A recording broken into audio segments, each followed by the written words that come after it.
All right, shalom and good evening, family. Before I get started, let me make sure you all can hear me and see me nice and clearly. And once that's established, we'll get right into tonight's broadcast.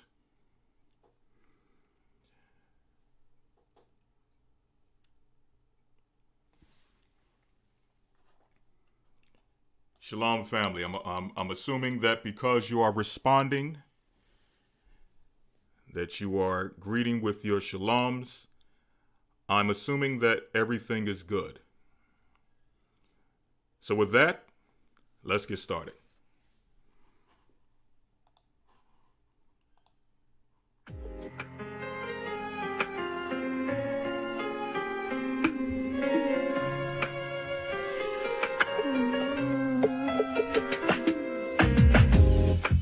The East is where we're from.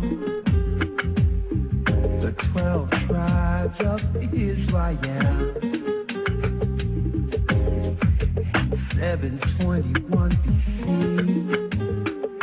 the Assyrian king, he took us down, we fell. All right, wonderful. With a great escape we went. Let me know if you can hear the music as well. If you can, just give me a Lord comment. held the water still. As you come in, like, share, and subscribe To a to the land where channel. no mankind dwelt, we went.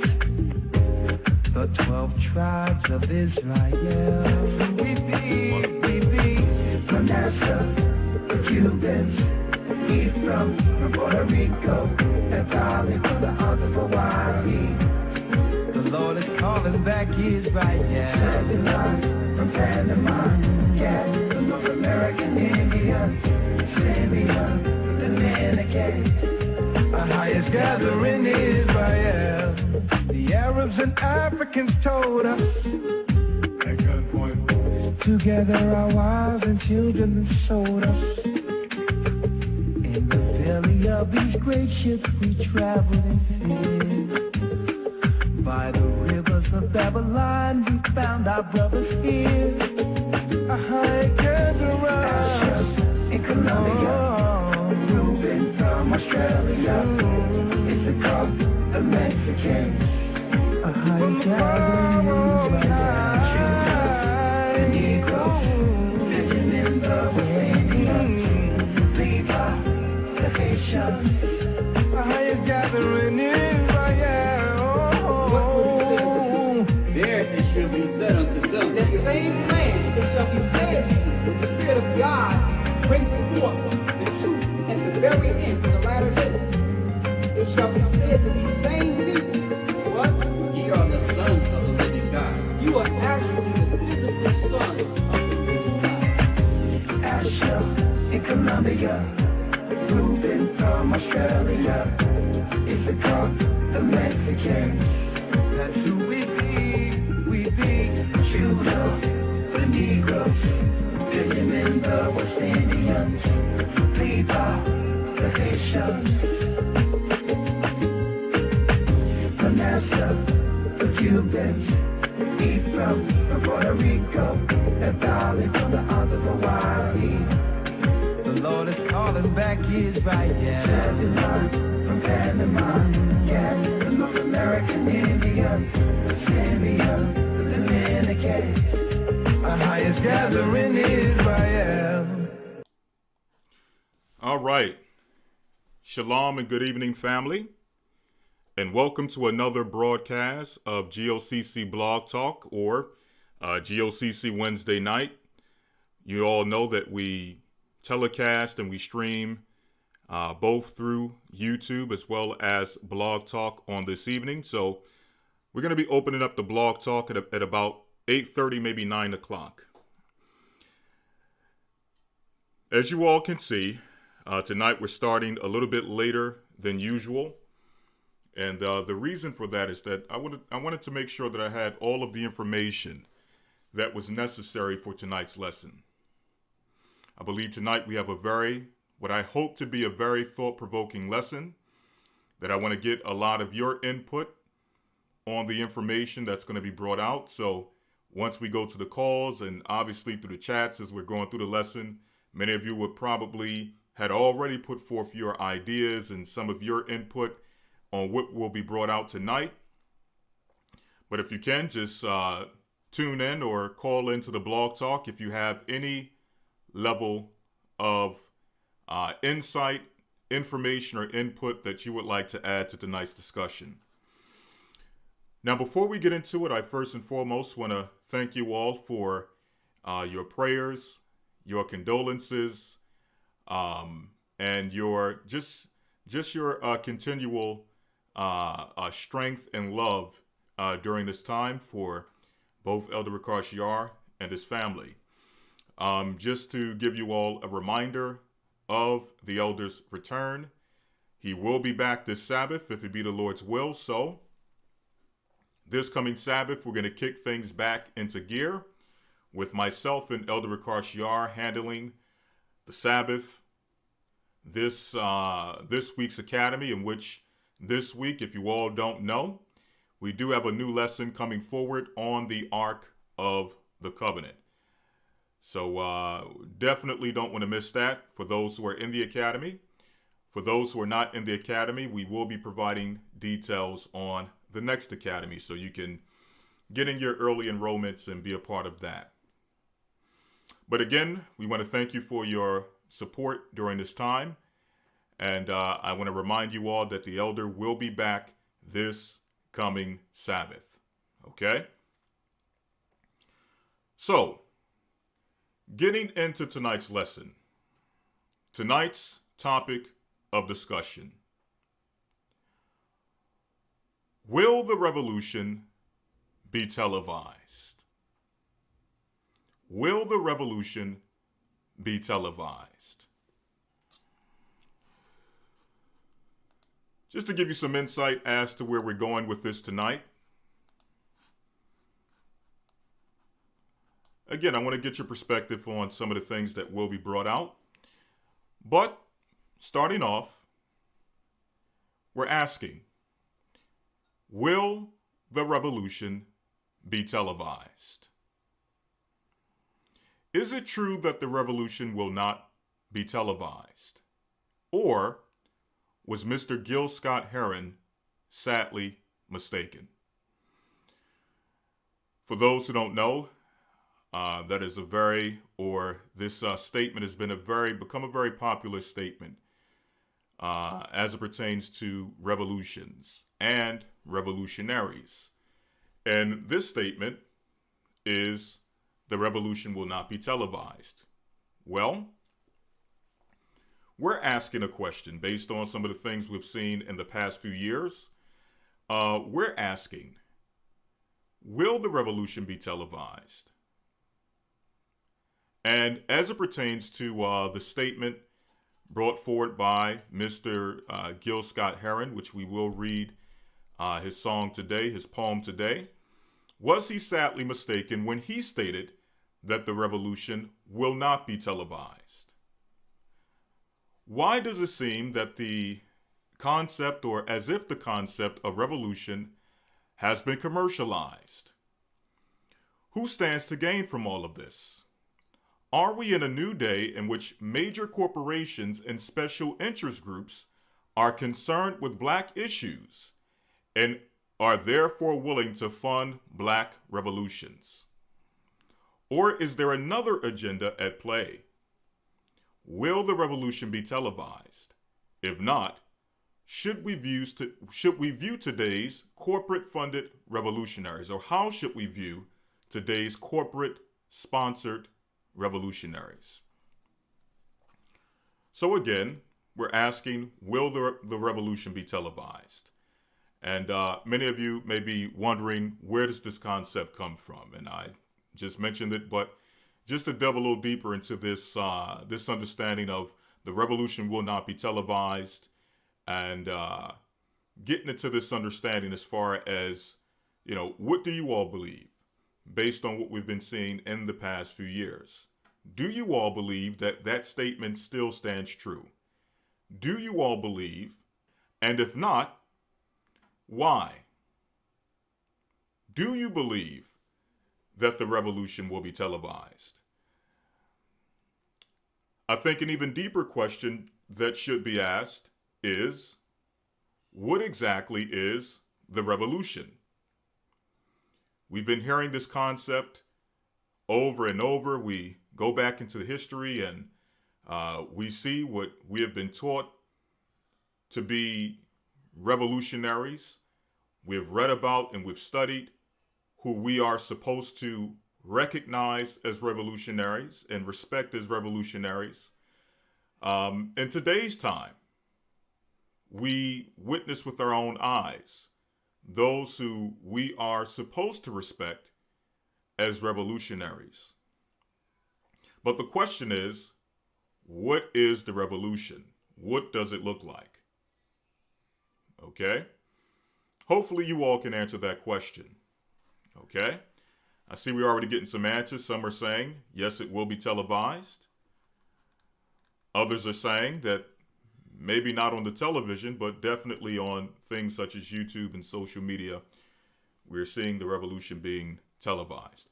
Well, again, I don't think there's for today any right or wrong answer. I just want to get your perspectives on this topic of the revolution. What is it? What does the revolution look like? And will that revolution be televised? If not, why? Now, getting into it.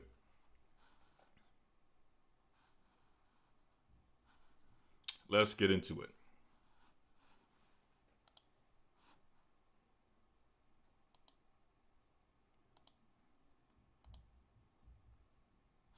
Okay. Let's get into it.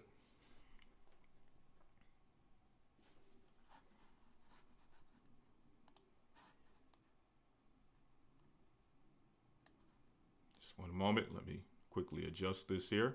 In fact, let me just go full screen with this. Let me do this very quickly.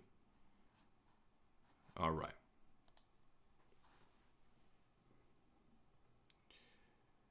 Here we have the poem / song by Gil Scott-Heron. The revolution will not be televised. Okay.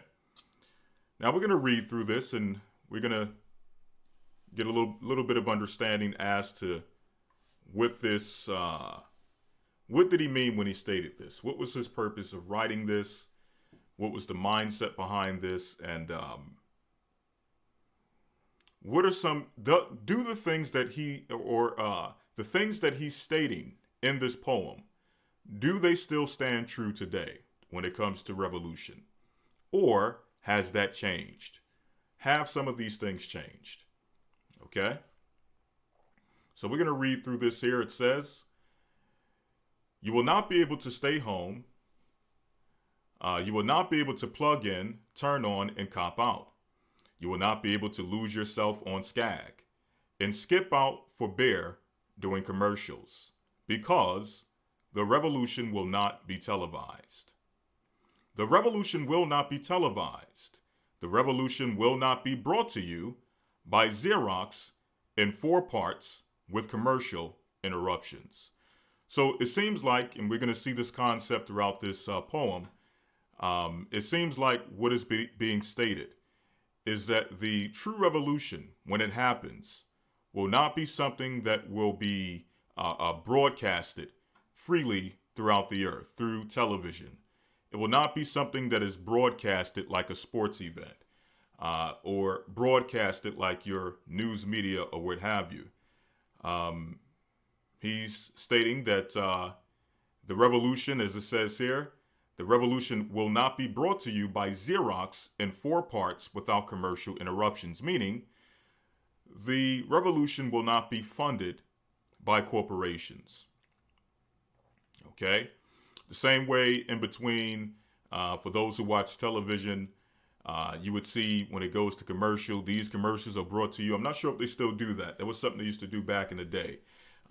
These commercials are brought to you by such and such and so and so. These commercials are brought to you by Campbell's Soup. These commercials are brought to you by Dove Soap or what have you, right? All corporations, okay? So, in other words, you're not going to receive or the revolution will not receive the backing, the support, financially and otherwise, by major corporate sponsors. At least that's what he's stating in this poem. Now, we're going to ask ourselves again, does this still hold true? Okay? Reading on. The revolution will not show you pictures of Nixon blowing a bugle and leading a charge by John Mitchell, General Adams, and Spyro Agnew to eat hog maws confiscated from a Harlem sanctuary. The revolution will not be televised. The revolution will not be brought to you by Schaefer Award Theater and will not star Natalie Woods and Steve McQueen or Bullwinkle and Julia. The revolution will not give your mouth sex appeal. The revolution will not get rid of the nubs.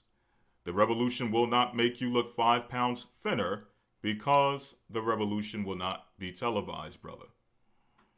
There will be no pictures of you and Willie Mae pushing that shopping cart down the block on the dead run or trying to slide that color TV into a stolen ambulance. NBC will not be able to predict the winner. At 8:32 on report from 29 districts. The revolution will not be televised. Now, it goes on to say here that there will be no pictures of pigs. I'm assuming that's speaking of police. We know that became a prerogative term in reference to the police. It says there will be no pictures of pigs shooting down brothers, or pejorative, Salakia, pejorative term. There will be no pictures of pigs shooting down brothers on the instant replay. There will be no pictures of pigs shooting down brothers on the instant replay. Now again, does that still stand true? Was he wrong? Okay, because I'm pretty sure you all can attest to shootings that you have seen or killings. Okay, we're just going to say killings and brutality being captured on film. And those things were put on instant replay. They were played over and over. They were branded into your mind. And with many of you, it was played over and over so much that you began to give a reaction. It started to spark feelings of fear, anger, okay, rage. These are all things, sadness, okay?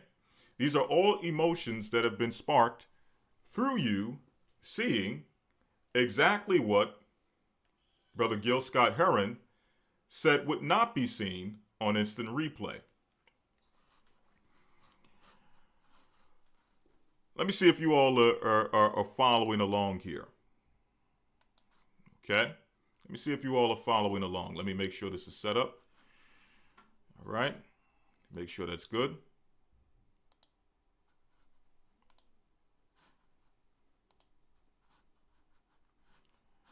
Let me make sure you all are following along. Okay? You all are still with me, Con?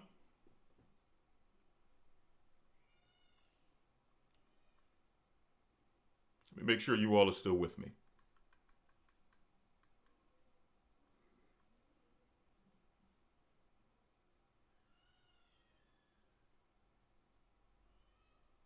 Okay. All right. Wonderful.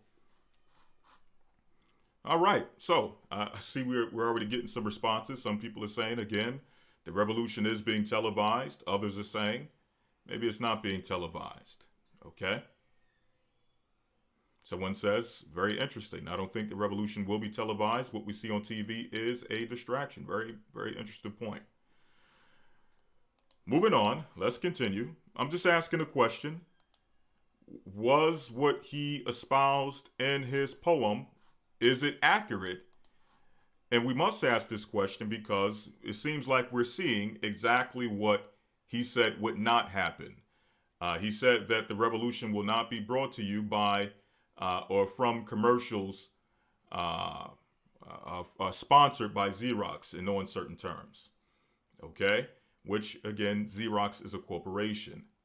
Yet, ask yourself, have you been seeing what has been propagated and promoted as revolution?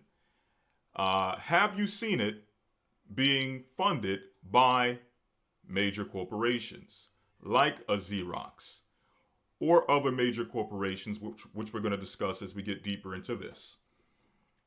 Okay? Have you seen, again, he's saying that the revolution will not be funded by corporations, yet we're seeing things that have been promoted as revolutions being funded by corporations.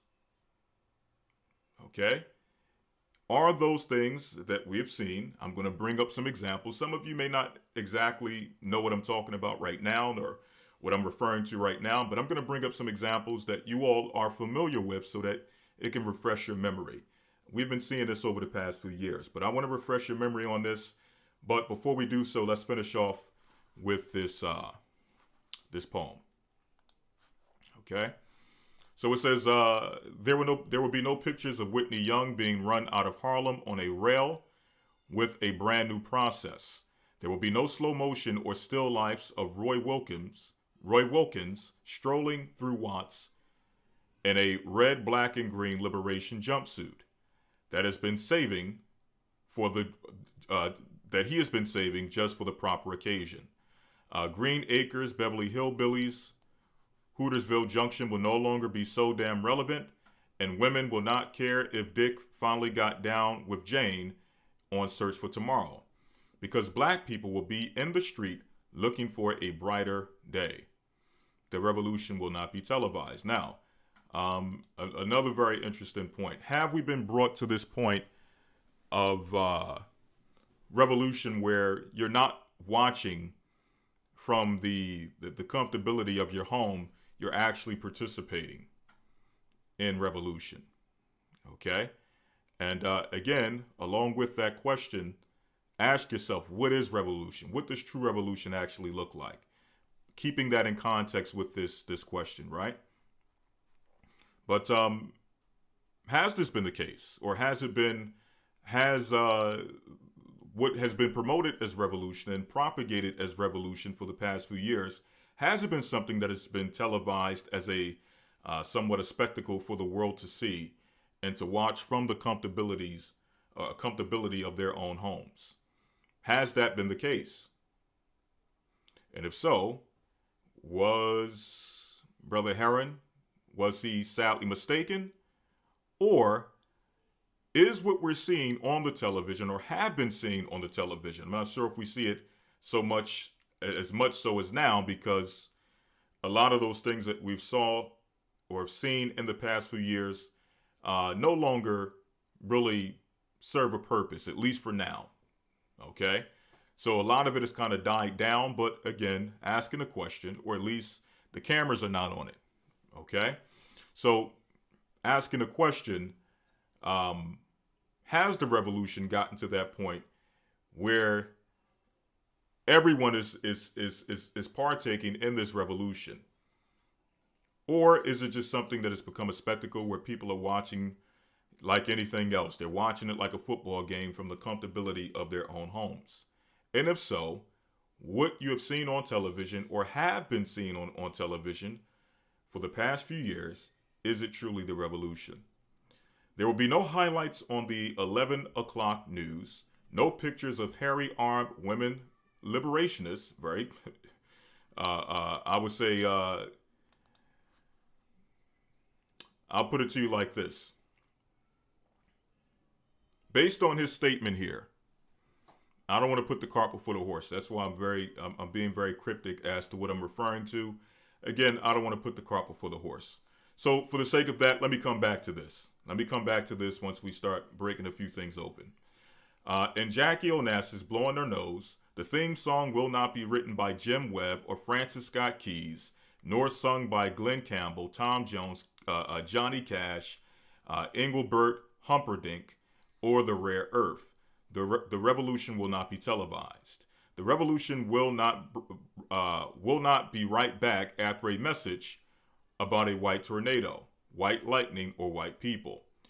You will not have to worry about a dove in your bedroom, the tiger in your tank, or the giant in your toilet bowl. The revolution will not go better with Coke. Another very important statement as we get into this conversation. In the driver's seat, the revolution will not be televised, will not be televised, will not be televised. The revolution will be no rerun, brothers. The revolution will be live or live.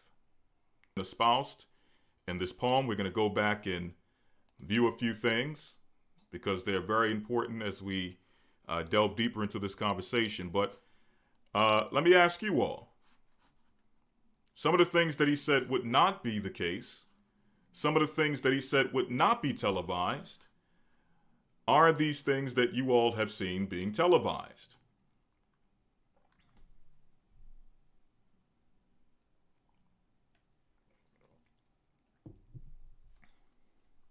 And if so, what are some of those things?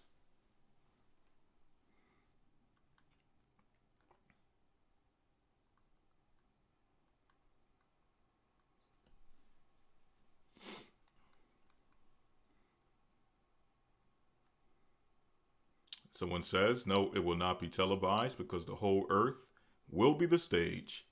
Every knee will bow.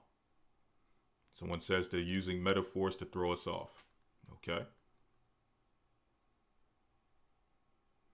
The staged events are televised. Very, very interesting point.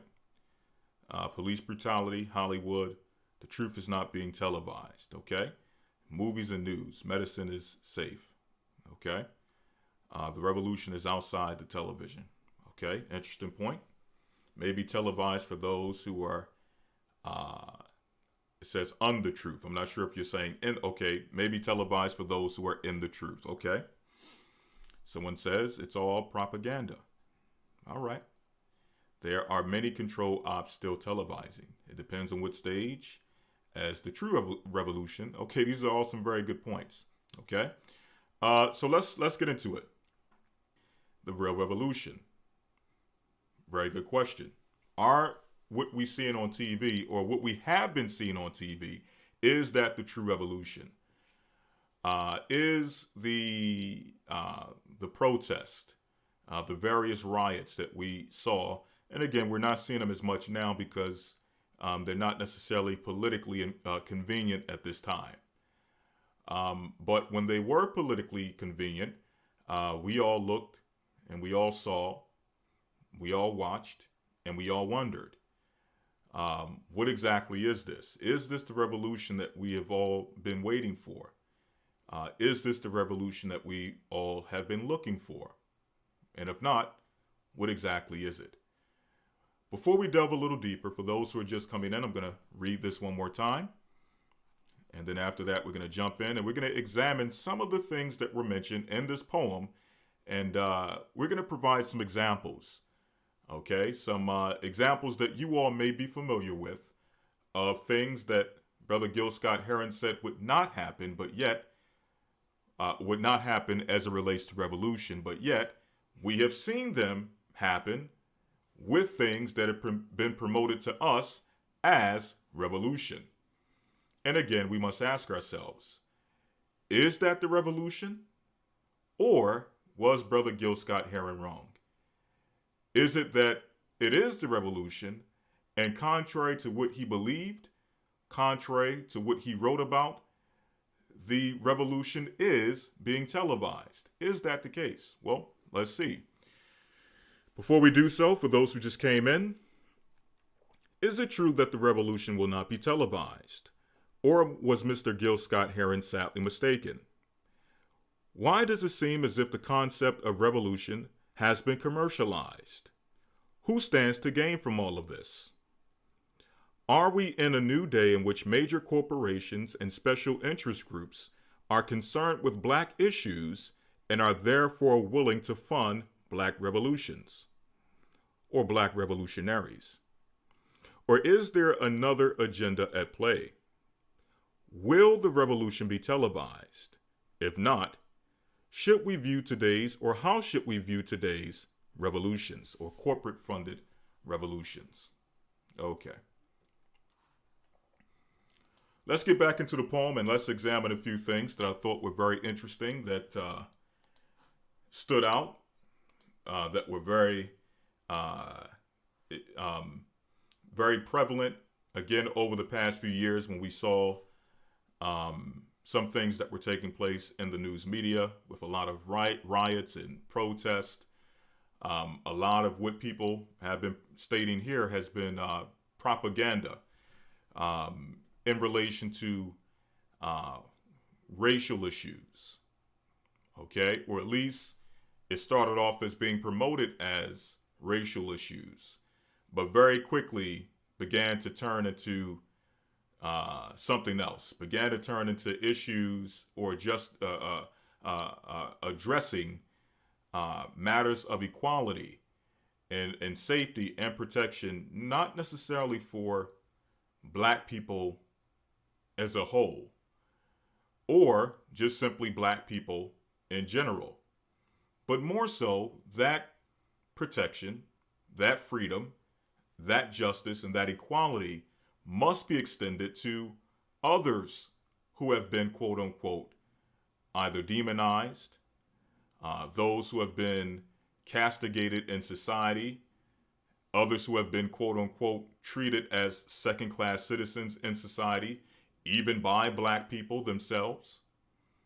You all know what people I'm referring to when you started hearing these conversations about no longer is it simply about black people's plight.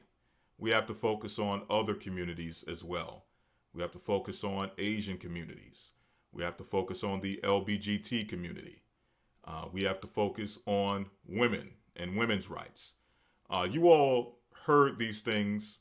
You all saw these things, all being common, all correlated, and all connected to what seemed to start off as a revolution for black people. Okay, a revolution for the injustices and the violence that has been committed against innocent black people, whether it be men or women. But we saw the narrative switch very quickly. And we began to ask questions very early on when we saw the narrative switch. What is the real agenda here? What is the true motive behind these organizations who come under the guise and under the cloak of wanting to protect black life, but yet their mission statements, their actions, the things that they are involved with tell us otherwise. Okay? We'll get into that in a moment, but let's go back to the poem and let's see if there's anything that stands out that is I would say anything that stands out that is that connects to things that we've seen these past few years with the protests and the riots and how it's been promoted, how it's been funded, so on and so forth. I want to go back to the line where he states, I'm going to pull it up here. I'm going to go back to the line where he states that it says here, the revolution will not be televised. The revolution will not be brought to you by Xerox in 4 parts without commercial interruptions. Okay? Now that's a very interesting statement. Okay? Now, me personally, you all may have different experiences. You may have all come across different information, but me personally, I have not seen Xerox as a corporation, even though this is just simply, he's speaking metaphorically just for corporations in general, but I have not seen Xerox, and neither have I looked into Xerox to see where they stood or where they stand with a lot of these organizations.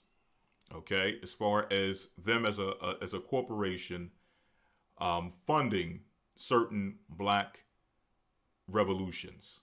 Okay, funding certain black revolutionaries. I haven't seen anything concerning them personally. But my question is, let's take Xerox out of the picture. Okay, Let's take Xerox out of the picture. Let me ask you all a question. Have you all witnessed examples of major corporations funding what we believed, or what we may have thought, or what some may have thought? I'm not going to say me personally.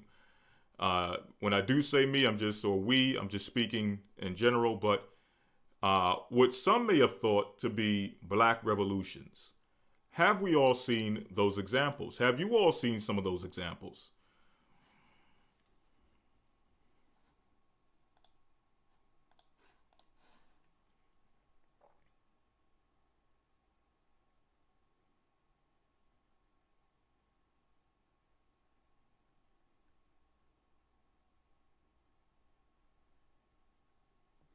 Have you all seen examples of corporations? Someone says no. We haven't seen examples of corporations either funding or corporations, let's say corporations getting behind these types of groups. Okay, someone says not yet. Someone says Black Lives Matter most recently. Okay. Some say no, some say yes. Okay. So maybe at festivals, music festivals. So none of us have seen examples of corporations getting behind, let's say, a Black Lives Matter. Corporations getting behind these quote unquote revolutionary movements. Okay.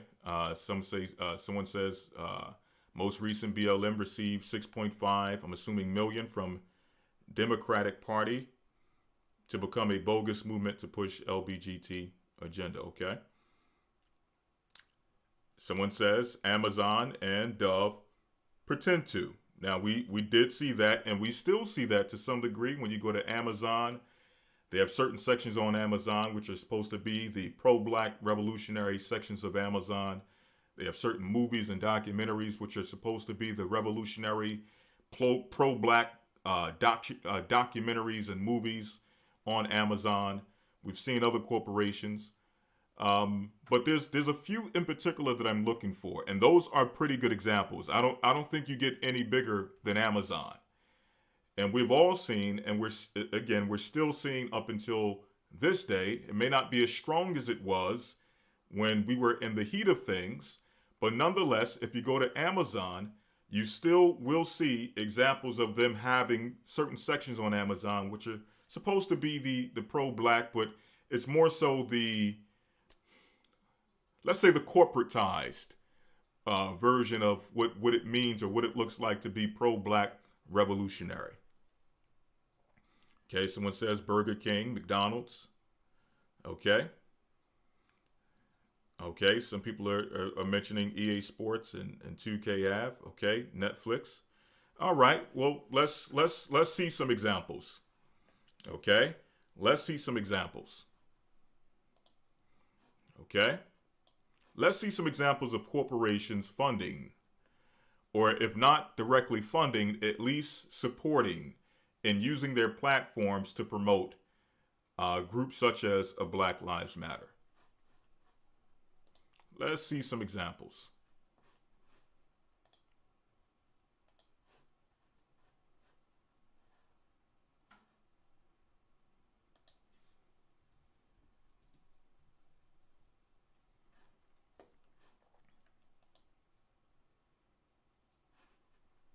Okay.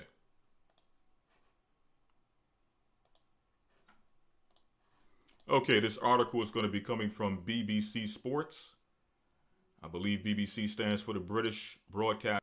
And basketball's role in discussing racism. This is July 31st, 2020. Again, this is going back to the thick of it, when a lot of this was active and it was very popular to have these types of discussions. It was very popular to promote this. It was very popular to sponsor this. I don't think that it's as popular at this point because, again, it's not politically advantageous. But at this time, it was. And they have a picture here of Mr. LeBron James. Okay, very talented basketball player. Will go down as one of the greats in history. But when it comes to all of this, What role does he play? That's another discussion for another day. But there's certain athletes, I'll say this, there's certain athletes that are the same way you have certain organizations and certain groups that are pushed and promoted as being revolutionary organizations. Let me take this down for a second. You have athletes who are promoted as being, let's say, the next Muhammad Ali. Okay. Let me see here. Athletes who are promoted as being, let's say, the next Kareem Abdul-Jabbar or the next Jim Brown. The next athlete who not only was simply concerned with sports and entertainment, but was also concerned with the plight of their people. In today's now, the difference was many of those athletes back then. Let's just simply use Muhammad Ali as an example. The difference with Muhammad Ali is, first and foremost, obviously, we know that his connection with some of his ideologies, or not, if not all of his ideologies, was based upon his connection with the Nation of Islam. Being an actual member of the Nation of Islam, an organization which had a structured belief system. Now, whether we believe in that belief system or not, which obviously we don't, but whether we believe in it or not, we can't deny that it was the galvanizing force that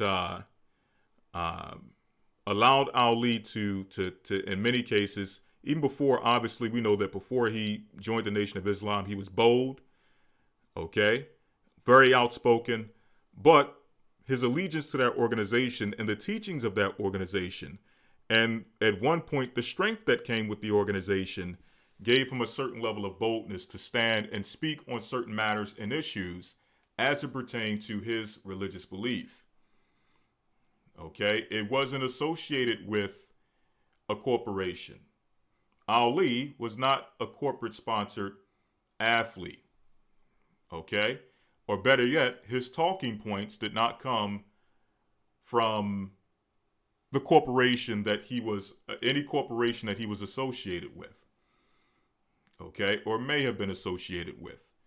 His talking points came from his religious leader.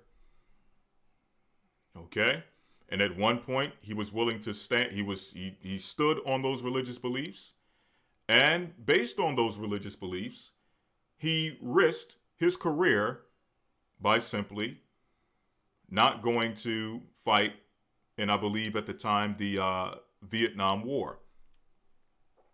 Okay, so that's the difference. Addressed were issues that were safe to address based on the corporation he was associated with. He was able to speak freely concerning what it is he believed based on the teachings that he received from the Nation of Islam. Okay? Today, they want athletes that have the iconic status of an Ali. They want athletes who are willing to touch on certain social issues like an Ali. Okay? Yet, it's not necessarily going to go so far as to risk their whole career for their belief. It's not willing to go as far as to espouse certain beliefs that may not be acceptable in today's society, or at least acceptable according to the corporation that they are associated with or that they're assigned to. Okay?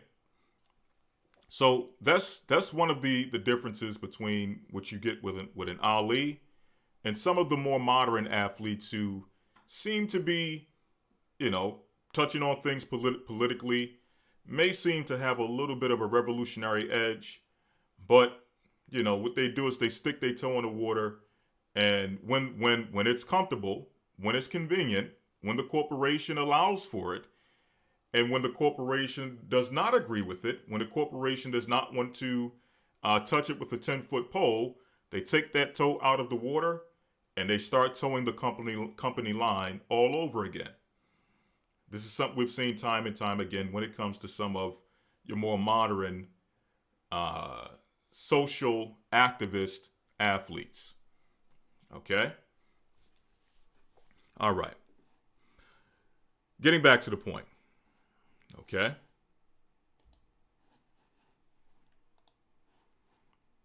Getting back to the point. Okay.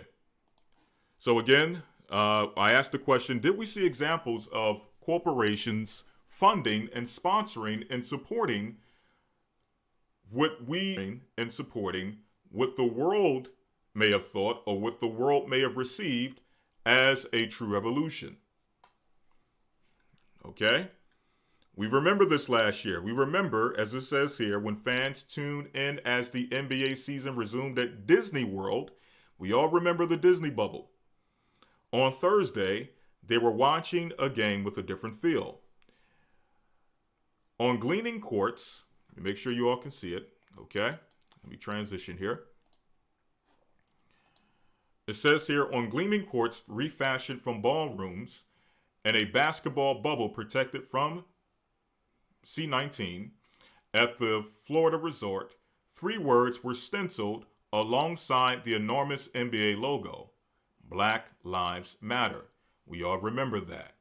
We all remember tuning into the NBA, for those who watch basketball, and seeing Black Lives Matter stenciled into the floor. Okay? So that was an example of a major corporation such as the NBA getting behind and supporting, quote unquote, the revolution. But now that stands to question. We thought, or at least I thought, according to the statements of Mr. Jill Scott Heron, and obviously he's not Christ, he's not the scriptures, but again, these are some of the people, I'm using him because these are some of the people that we hear getting quoted by the revolutionaries, the quote-unquote revolutionaries, or those who at least are promoted to us as revolutionaries. For years, we've heard them tout the idea that the revolution will not be televised. Yet, we're seeing the quote-unquote revolution in one of the largest corporations in the world during their events, during their sports events, with some of the most notable figures, NBA players, some of the most notable athletes the world over. And here it is, you have, quote unquote, the revolutionary group being promoted within that circle. So again, the question, will the revolution be televised? Will it not be televised? And if it is being televised, is it truly the revolution? Okay, moving on, it says here, jerseys ordinarily emblazoned with well-known surnames, prized products sold to fans around the world, instead carry activist slogans. We remember all these slogans. We saw this on the back of the jerseys. Justice now, see us, hear us, respect us, love us. Right? Again, these are supposed to be messages of the revolution. Being televised during the NBA game. Okay? Slogans being promoted and basically the NBA athletes serving as human billboards for the slogans of the revolution. But again, I thought the revolution would not be televised. I'm just asking, if it's televised, is it truly the revolution, or is it really the revolution being televised before our eyes? Is this what we've been looking for? Is this the revolution that we've all been waiting for? I'm just going to read a few more things here. You all can read this on your own time when you get the opportunity. The stands were empty and silent, but one message is already echoing loudly. The NBA wants to talk about racism.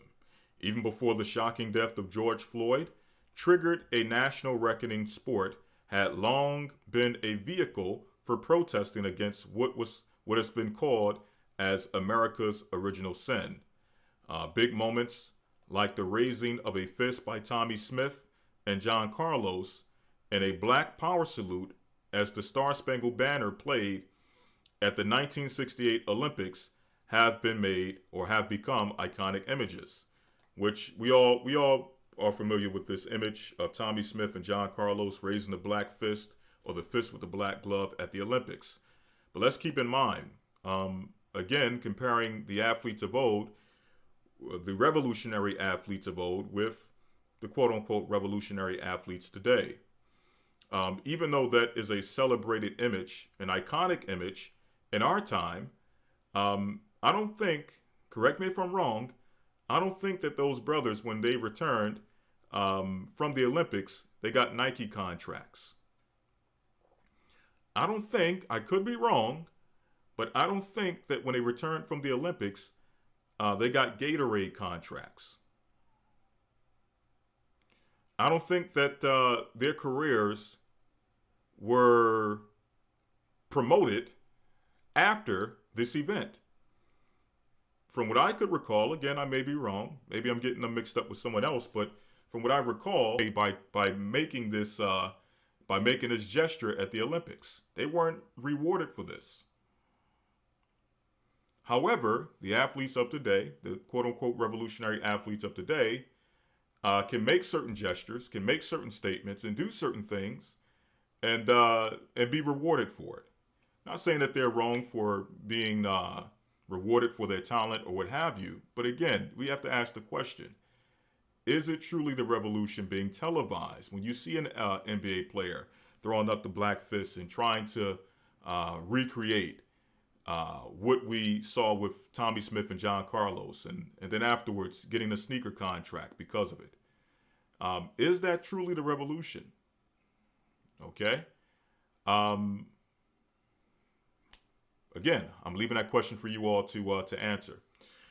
More recent gestures, like those sparked by Colin Kaepernick's refusal to stand for the national anthem, have become a continuous point of political debate in the United States. And it goes on and on and on. But again, just asking a question. Just asking a question. Okay?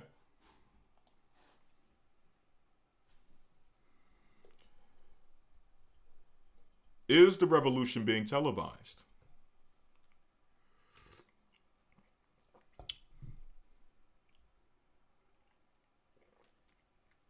Exactly. Someone says they lost their gold medal. They got banned in the U.S. Exactly. So there's a big difference between what happened back then with those athletes who were bold to take those stances and brave and had enough courage to take those stances and risk it all, opposed to what we're seeing today. Today we're seeing what seems like an athlete putting his neck out there and taking a stand, or in some cases taking a knee, what seems like to be risking it all, but at the tail end be rewarded for it, and then be used as an iconic figure for a revolution, to be used as a iconic figure to be promoted as a revolutionary. But the question is, can a corporate sponsored athlete, someone who is sponsored by a Nike, someone who is sponsored by a Reebok, someone that's sponsored by an Adidas, not saying that they can't have their own personal beliefs and their own personal ideas when it comes to certain things, but when you're being funded by those corporations, okay, and you are basically a representative of a brand. Let's think about that for a second. Once you sign with these corporations, you become essentially a walking billboard for the brand. You become a representative for the brand. What you do is a reflection of the brand. What you say is a reflection of the brand. And will those brands, those multi-million dollar, even let's say billion or even $trillion corporations, will they be really, truly willing to risk their profits as an organization by having one of the faces and representatives of their organization saying things which are anti-government, truly anti-government, or it could be perceived as anti-government, saying things that can be perceived as revolutionary, saying things which could be perceived as, let's throw out anti-Semitic, anti LGBTQ. Okay, would they be willing to put a stamp on an athlete who would, and invest millions of dollars, hundreds of millions of dollars in some of these athletes, for those athletes to now go out and say things, being representatives and almost spokesmen for those organizations that would negatively reflect those organizations, or would be against the actual values of those organizations. Because when we start speaking about revolution and being a revolutionary, when we start looking at some of the practices of these organizations and some of the possible criticisms that can come at these organizations based on their practices, would those corporations really be willing to stand behind you and fund you if you're going to say things which can actually go against their policy and their business practices, that will go against the fact that their products are made in sweatshops and things of that nature? Okay, and some of the other business practices that are committed by these organizations, these corporations, which, if you decided that, as an athlete, you're going to stand up boldly and say some things, you would not only be criticizing society at large, you'll also be criticizing the corporation that's paying you millions of dollars. Is that plausible? Is that a possibility? Okay? Or are these athletes who are being paid, who are these athletes who are being branded by these corporations, is it a possibility that maybe they're not as free as you think they are? Okay? They're not as revolutionary as you think they are. They can't say exactly what they want to say. They can only say what is safe in the interest of the corporation. Okay? All right. Let's continue on.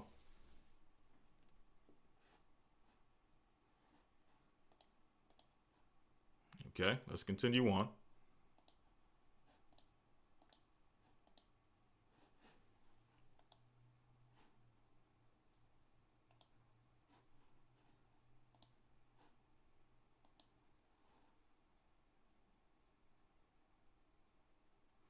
Okay, let me get down to some of the other points that I wanted to address before we move forward, because we still have a lot of information to cover. So let's proceed forward. So we touched on looking at some of these organizations being sponsored by corporations. Let's not just put the NBA out there. We also saw this with the NFL. When we saw the Super Bowl last year, it was basically a big celebration, a Black Lives Matter Super Bowl. I want to say last year's Super Bowl or the Super Bowl prior was pretty much I think it was last year. It was pretty much a Black Lives Matter celebration. Again, if Black Lives Matter and those types of organizations are getting the support from the NFL, are they truly the revolution? And if so, has the revolution been televised?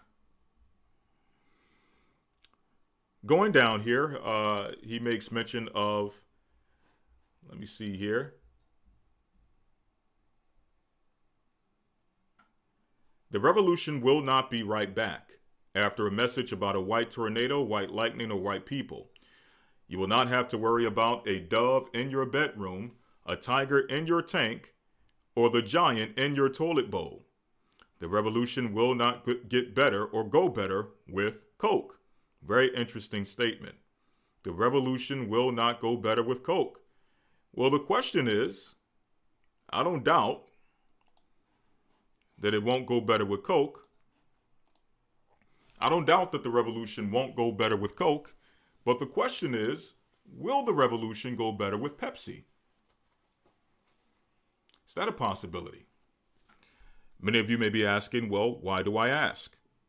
Well, many of you remember this advertisement. Okay?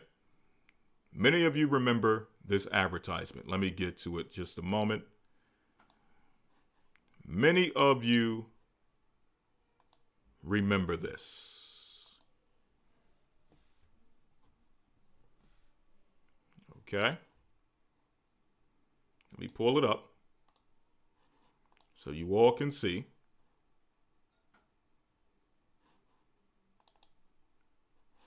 Just one moment. Because he said the revolution will not go better with Coke. The question is, will it go better with Pepsi? Let's see.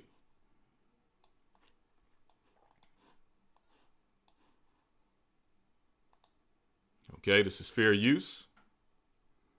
Fair use, fair use, fair use. Let me make this even smaller. Okay, hopefully you all can still see it, but, for obvious reasons, I'm going to make this a little smaller so that, But for the sake of safety, let's just say fair use. Fair use, fair use. This is only for teaching purposes only.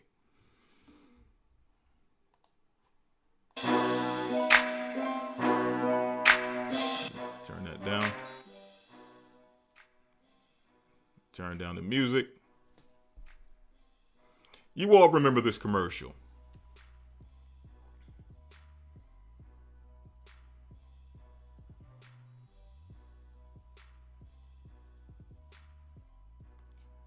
I think you all remember we're going to get into the outcry, or just mention in passing the outcry that came from this commercial.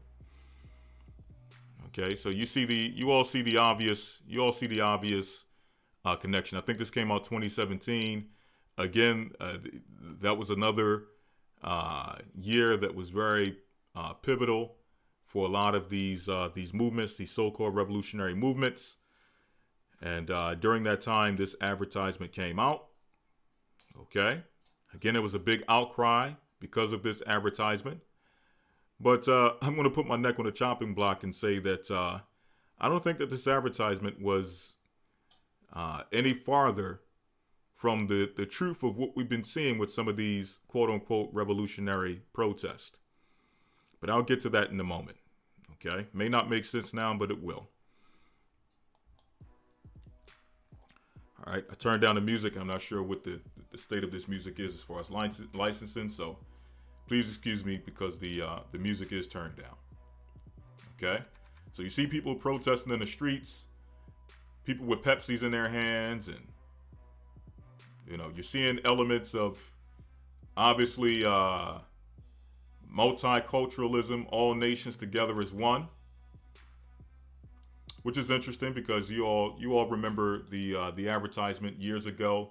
I believe this was from the 70s, where they had the Coke generation, where you had a representation of all nations together being brought together by this corporation known as Coca-Cola. Okay, which is really, we all know biblically, that's just Tower of Babel symbolism.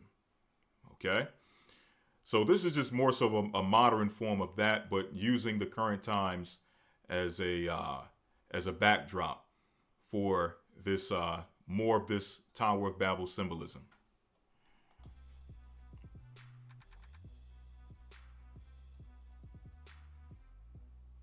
Okay, keep that in mind. Now check this out. Okay, keep this in mind. Keep this in mind. You see Jake, he's out there dancing and pop locking at the protest. And again, there was a lot of outcry at this because they said that this was insensitive and this made light of a very complicated, very a very important situation, a very important matter that is plaguing our society. So they made, it was a big outcry against this because of that. But is this any different than what we saw in some of these revolutionary protests? Again, remember this.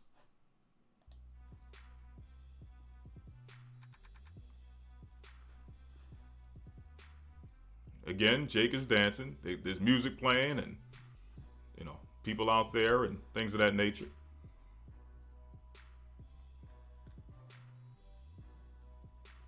Okay, I'm sorry. Let me play it again, and I'm gonna kind of get to the point. Okay, because I can't bear looking at this. This is a 2-minute commercial, but it feels like 2 hours. So let me be quick about this thing here.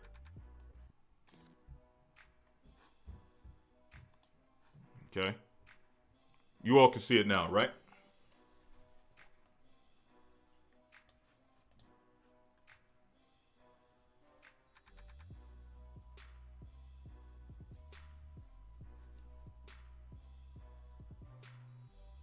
Okay, I'm glad you can see it now. Okay.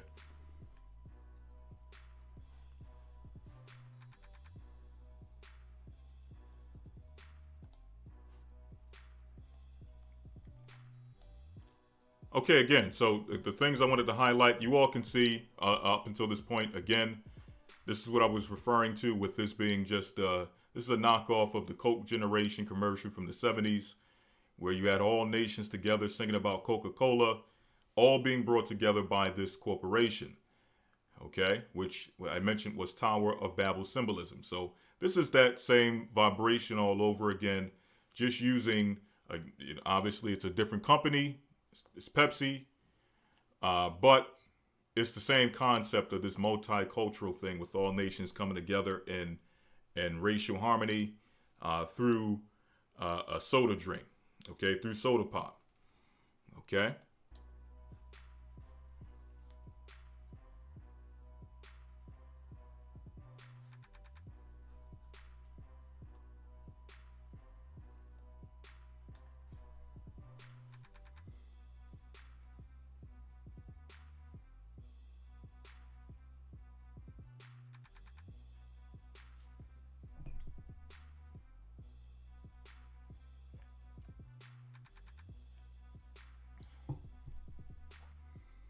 Okay, that's the point I wanted you all to see there. Again, they were saying that this was insensitive.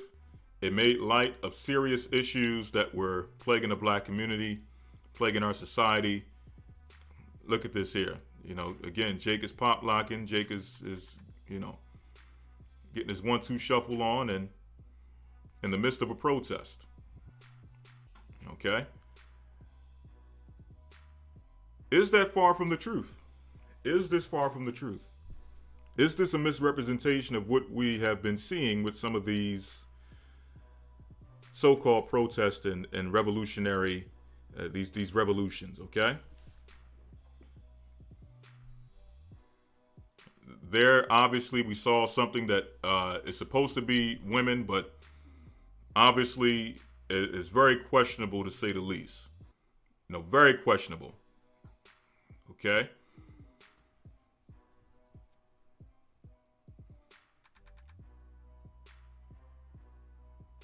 Okay, so now I'm assuming this is the celebrity who is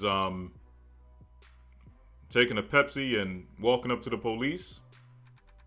Now she's at the front of the protest and she done found a solution for all the issues. Okay, Pepsi. This is the solution for all of the problems that black people have been marching for, have been riding for. Just make sure you when you go up to the police, just hand them a Pepsi and that'll solve all of the issues. Okay? At least that's the message that came across in this commercial. Now, people were saying again that this was insensitive, that this did not. This was making light of some very serious issues. And the question that I have, the question that I want to pose, or that I want to bring forth, is Is that any different than what we have seen in some of these protests? Okay? Is this any different than what we've seen in the protest? Let's see. Let's see what we got here.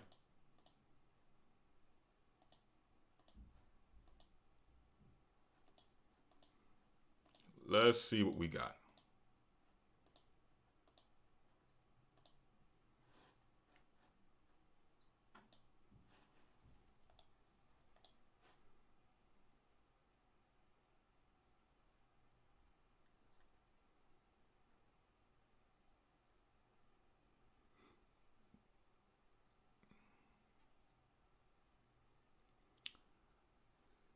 Let's see what we have here.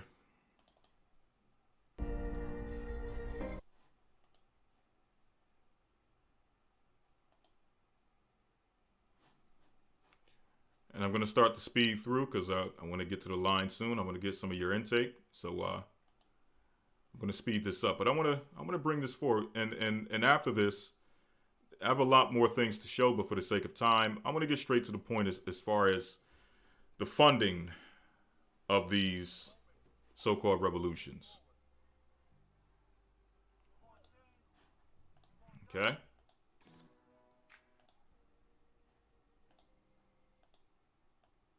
I'm going to play this just very quickly. Again, this is an example of a corporation such as the NBA getting behind, quote unquote, the revolution.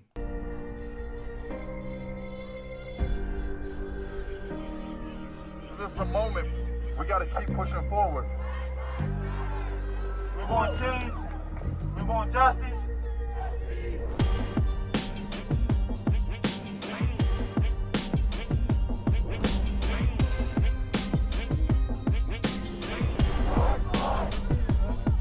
Time to come here and march, and take the time to vote. That's our power. Some of the injustice that we've been seeing is not okay. What do we want? Justice! When do we want it? Now! Let us be perfectly clear. Black Lives Matter.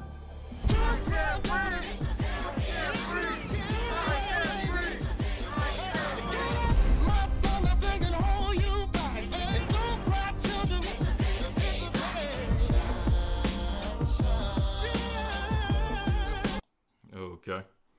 So that's just an example. Again, the NBA, major corporation, getting behind these, getting behind the revolution. Okay. Is this what Brother Gil Scott-Heron envisioned when he said the revolution would not be televised? Is this proving him wrong? Or can we truly call this the revolution? Which one is it? Let's move forward. We got a few more things to show. Let's get to the actual protest. Let's see if what we saw in the protests were any different than what we saw in the commercial. They try to make a big poo-poo about it and say that it was making light of the situation. But, you know, we have to ask some serious questions here about the intent of the protest in the first place. We have to ask some questions about the intent of the organization behind the protest in the first place. Were they truly about the revolution, as they claimed? And if so, whose revolution were they for? Was it for Black revolution? Was it for feminist revolution? Was it for LGBT revolution? Which one was it? Another question is, can you stand for all of those various groups at once and at the same time stand for the revolution of Black people and meet the needs through your organization? Meet the needs of Black people while also meeting the needs of the Asian community, meeting the needs of the LGBT community, meeting the needs of the feminist community. Is that possible? Again, I'm going to leave that question up to you all, but just some more footage. Let me get some of these protests in here so you all can see.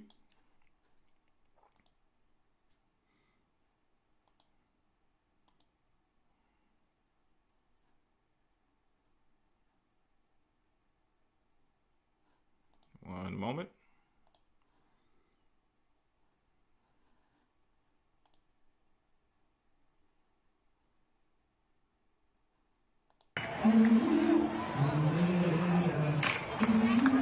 In the heart of New York City, pocketed among tens of thousands of protesters, dancer Michael Fryer performed A Black Man's Heart.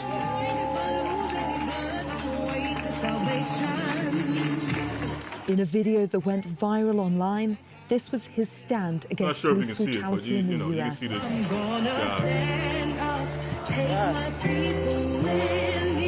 When George Floyd died, I felt like a piece of all of us died.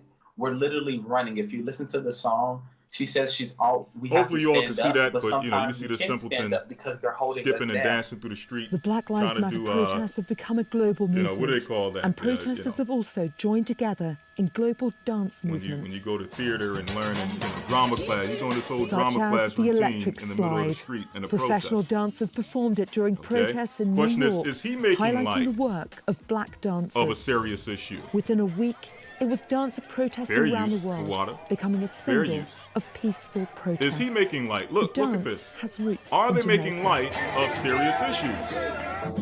Is this any different than what we Many saw in have the also taken commercial? the opportunity to perform more traditional dances, such as this young girl in Puerto Rico dancing the bamba, which has roots in black slavery. Again? In New Zealand, How Maori much dancers different performed was their this from the traditional commercial? dance, the haka. And in the Okay. US, others had their own take on traditional ballet. at Others this. performed street dances such as hip hop. It's been a very More bounce positive to the ounce. effect on me and like a lot of my Okay. other fellow friends and everything. Are Like, they making light we of need serious this. It's a healing issues process today? and we can't be going through it alone. A few days ago, I was shot at and chased by the cops for simply using my voice. That woke up something in me, and Okay. All right. Let's let's keep it moving. Let's go on to the next one. The next one I kind of don't want to play because it's kind of disgusting. Okay, but still, just to give some insight as to some of the things we saw. Okay, we're asking, is this any different than what we saw in that commercial? Okay, all people coming together, dancing in the streets, music playing. Okay, and God knows what else was taking place at some of these places. But let me see if I can find the other one. If I can't, it's okay. I don't really care for it. But I just wanted to give a visual representation of what has been touted as the revolution.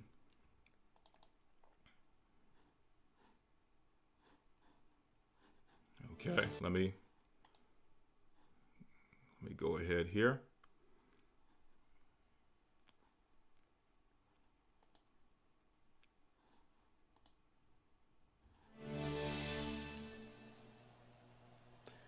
Here's a live look once again, downtown Atlanta, and Hope Ford is live for us down there right now. Hope, what can you tell us from your vantage point? Now keep in mind, there was a serious uproar when the young lady in the Pepsi commercial walked up to the police officer and handed him a Coke, and that seemed to be the resolve for all of the issues that these people were gathering for, that they were marching for, that they were protesting for, right? Now we have a group of people who were in a somewhat similar situation. There's other videos out there, other images that I could play or could show, but again, probably not appropriate for this program because some of the things we saw in some of these protests, as far as what people were doing once they got actually engaged with the authorities or engaged with the police, was beyond belief. Okay? But I'm going to play this here because this is a similar situation. Right now, they're before the law enforcement, and in the commercial, it was her handing over a Pepsi. Let's see what they do when they come in contact with law enforcement. And I'm not espousing that they should have done something different, that they should have got violent or things of that nature. That's not what I'm saying. However, I'm just drawing a comparison and asking you all, Is this the revolution?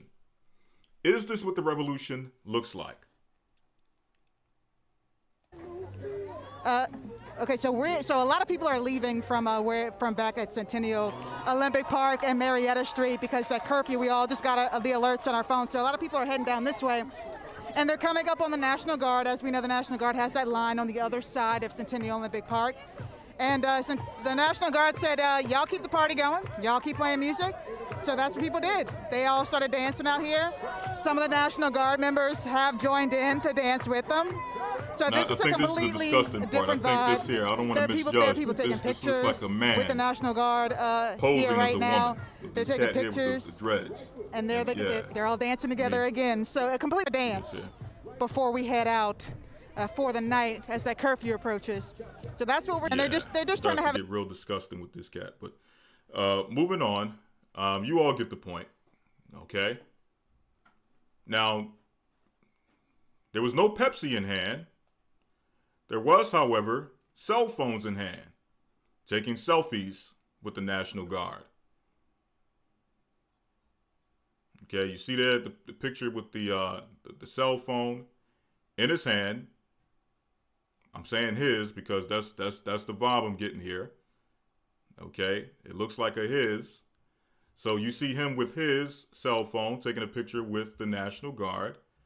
Okay, and my question is, how is this any different than what we saw in the commercial?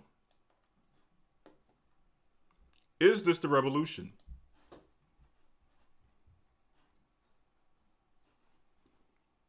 Is this the revolution?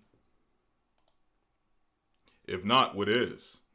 Okay. Now let's push it forward. Let me speed it up because we're past 9 o'clock. I want it to be on the phones by now. Okay. So let me speed this up.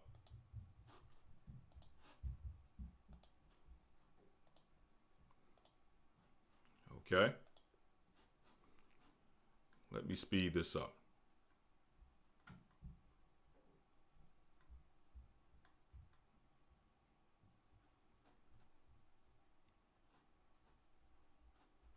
Okay, I want to show one more thing. One more thing before we press forward and really move forward. I want to read this real quick because you had a lot of individuals who were prosing and being propped up as leaders bringing forth revolution and change. But again, we ask ourselves, is that truly the case? And if so, how is it? How is it the case if these people are being funded by, if they're being funded by major corporations? Can they truly be about revolution and change? Not saying that if you're going to be a revolutionary, you must be in stricken poverty. That's not what I'm saying. That's not what I'm espousing. What I am saying is that once you get in bed with these corporations, how much freedom do you actually have to spark a revolution that will change the paradigm of your people? When in reality, these corporations are banking on your people being miseducated. They're banking on your people not being financially sound, culturally sound, or what have you. And they're looking for your community to find value, to find culture, to find representation or to find value in their products. Speaking about the corporations, they don't necessarily benefit from our people becoming wiser, our people becoming more spiritual, our people becoming more culturally sound, getting in touch with their culture, their true culture, which is biblical. They don't necessarily benefit because you start changing with this understanding. You slowly but surely start changing your habits, from your spiritual habits, your physical habits, your spending habits. Okay, who you support, who you give your money to, you start. Okay, as you are enlightened. So the question is, do these corporations truly want you to become enlightened? Do they actually want you to receive the message that would free you all? Understanding that the message that will free you all will eventually result in the demise of their corporation. Okay? Just for the simple fact that, well, the more that we wake up, the closer that we hasten toward the kingdom. The closer we hasten toward the kingdom, the sooner many of these corporations fall down. Okay? Not to mention, again, some of the financial, in the interim, some of the implications that in this world. So just for the sake of there not necessarily being always an alternative, sometimes you still have to go to these corporations and purchase certain things that, or what have you. So I'm not espousing that, you get in the truth and all of a sudden, you no longer support the NBA or the NFL, or you no longer support a restaurant or a grocery store with your dollars. Okay? There's still things that you may partake that are a part of this world and its corporations. But nonetheless, the more you awaken, the more you start to make wiser decisions. Okay? So, can these revolutionaries truly be funded, or can you be funded by a major corporation and still be a true revolutionary? Okay? That's a question I want you all to answer as well. Okay? But here's an example of a corporate or organization who we've been slightly mentioning throughout this broadcast, but here we can see the actual name of this organization being mentioned in this article. This is from the New York Post. Mothers criticize BLM activists for profiting off their dead sons.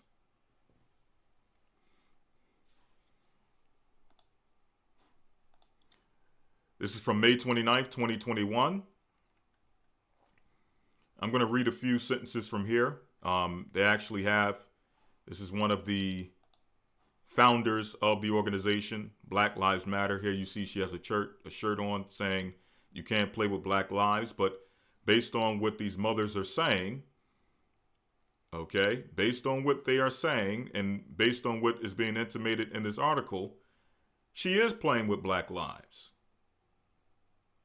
Her organization has been playing with Black lives.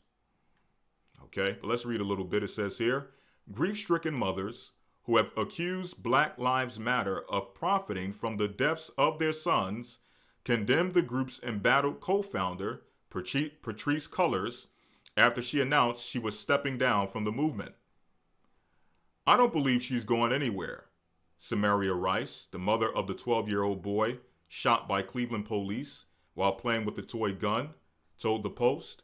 It's all a facade, she said, or she's only saying that to get the heat off her right now. Lisa Simpson, a Los Angeles mother whose son was slain by police in 2016, also blast colors. Now she doesn't have to show her accountability, Simpson, 52, told the Post. She can now just take the money and run. So these mothers started catching on, and we saw this, I believe, last year, maybe in a little bit of this earlier this year, where these mothers were coming out and saying that, we're starting to find out that this thing is a hustle. This thing was basically built off of the backs of mostly black men, not saying that there weren't black women who were, according to the official reports, being killed by police, but it started off the backs of primarily black men, black young men being killed by police. That's where this thing, it really started to take we really started hearing Black Lives Matter after the death of, I want to say, Michael Brown, is when we started hearing about this organization. Okay? And then from there, we started hearing more of these deaths happening of black men. So this organization was built upon the basically the blood of young black men who, according to the official reports, were killed by police. And through that, they've been able to make hands over fist. Okay? And it's strange that an organization that is as they say, anti-patriarchy, anti-male presence in black family would basically build their organization off the backs of the deaths or off the deaths of black men. But that's another discussion for another day. Okay? These mothers started speaking out because what they started realizing is that these children, the Mike, or these men, the Mike Browns and the Tamir Rices and all the others who have, according to the official reports, have been murdered by the police, their faces were being plastered on T-shirts. They were being plastered all over the news. They were being put up on these websites. They were being mentioned in interviews. They were being written of in these books that these people write. And they were being used basically as a way to make money. However, the mothers of the Tamir Rices and others, they were saying basically, and this is I don't want to misquote her, but she was saying basically that she has no relationship, has not even met face to face some of these people, these prominent figures who are supposed to be the head of this Black Lives Matter movement. And that if she was to walk into a room, a Black Lives Matter room, with all of these people present who have been using her son to make money, who have been using her son's name for books and on the news, when they get their talking spots on the news, when they're going and they're speaking at universities, they're bringing up Tamir Rice and others. When you see them out in the streets, they got their faces plastered on their T-shirts. They're spray painting their faces all over the city. And yet, the mother of Tamir Rice is stating that if she was to walk into a room with these prominent figures who are using her son for profit, they would not even recognize her. They wouldn't even know what she looked like because she has never met these people. These people have never really reached out to her to have a true, to lend out a helping hand or what have you. She's saying that this has not happened. And when she said it, many of these so-called prominent people who are a part of these so-called revolutionary movements really started showing their true colors.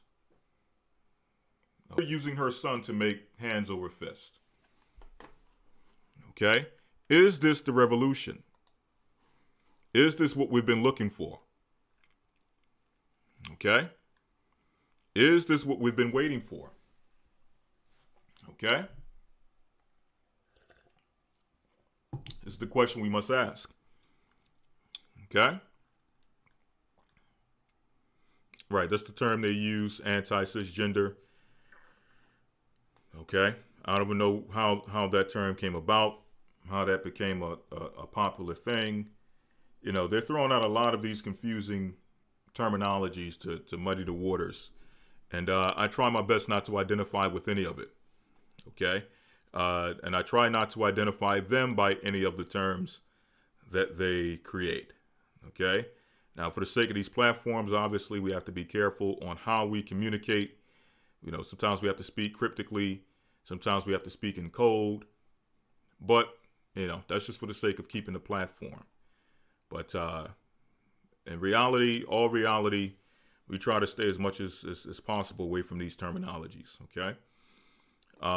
But let's move on. This is the last point I want to make before I open up the calls. After we finish the calls, I'm going to bring a few points scripturally concerning this whole thing, but I want to get your perspective before I bring out the scriptures. Two more things. Okay, then we're going to open up the calls. I'm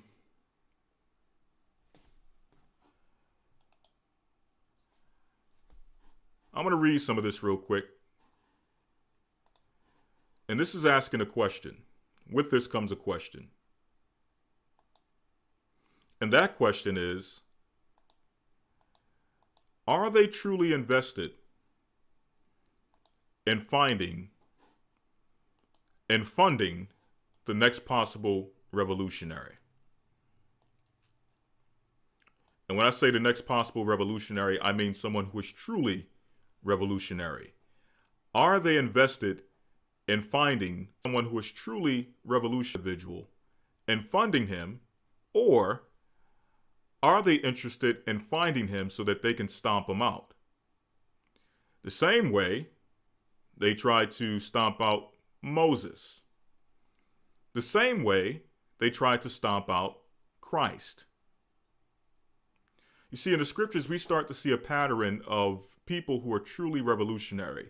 And I think in the Bible, even though we've had some true revolutionary people within the pages and within the stories of the scriptures, there is none none as revolutionary as Moses, because all that came after Moses, in between him and Christ, all that came after Moses were following the system and following the structure and following the pattern that Moses left. Okay?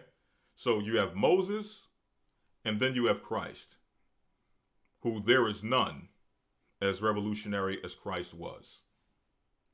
And we see, according to their stories, that before they were born, there were plans to stomp them out, okay, abort, destroy, murder these children before they even had a chance to proceed forth out of the womb. Okay? This is what the plans were concerning these two prominent revolutionary men, to kill them before they have a chance to fulfill their role as true revolutionaries. Is that the model for a revolutionary? Or is it being corporate sponsored, corporate funded, commercialized? Okay? Easygoing revolutionary. May dip your toe in the hot water every now and then, but when the water gets too hot, you take your foot out. When the corporation that's funding you says that, hey, you're going too far, we didn't ask you to say that, you take your foot out the water. Okay? Is that the route for revolutionary? Or is it the Christ, the Moses? Okay? If you want to mention the Judas Maccabeus, okay, and the Hasmonean dynasty. Are those true examples of revolutionaries? Okay? Well, let's read this very quickly. Okay? We're going to read a little bit of this. Okay? You can find this on genius.com. Okay? Someone says it's buffering. The sound is going in and out. I'm sorry. Okay?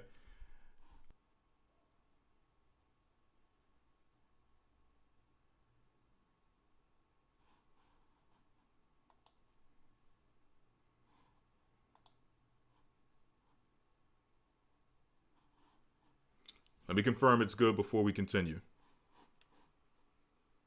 because I want to really get over this to get to the cause, because I know that the time on the blog talk is dwindling away. So I want to get there before we have no time left.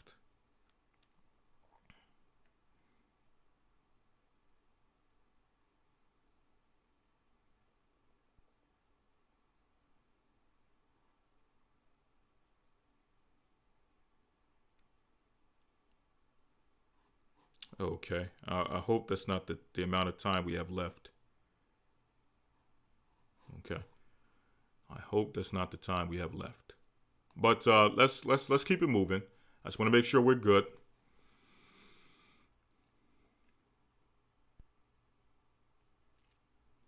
Okay, sound is good. Okay, someone says that's what Planned Parenthood does. Very interesting point, especially since we're talking about what happens to prevent true revolutionaries from rising. Okay, they would rather you not be born at all. And if you are born, they hope that you are lustful enough, that you're greedy enough, that even though you may have revolutionary tendencies, or you may be a revolutionary prospect, they will be able to buy you off with anything that you desire. Women, money, drugs. They hope that by those means they can stop you from fulfilling your role as a true revolutionary. And if they can't do that, then, you're in trouble. Okay?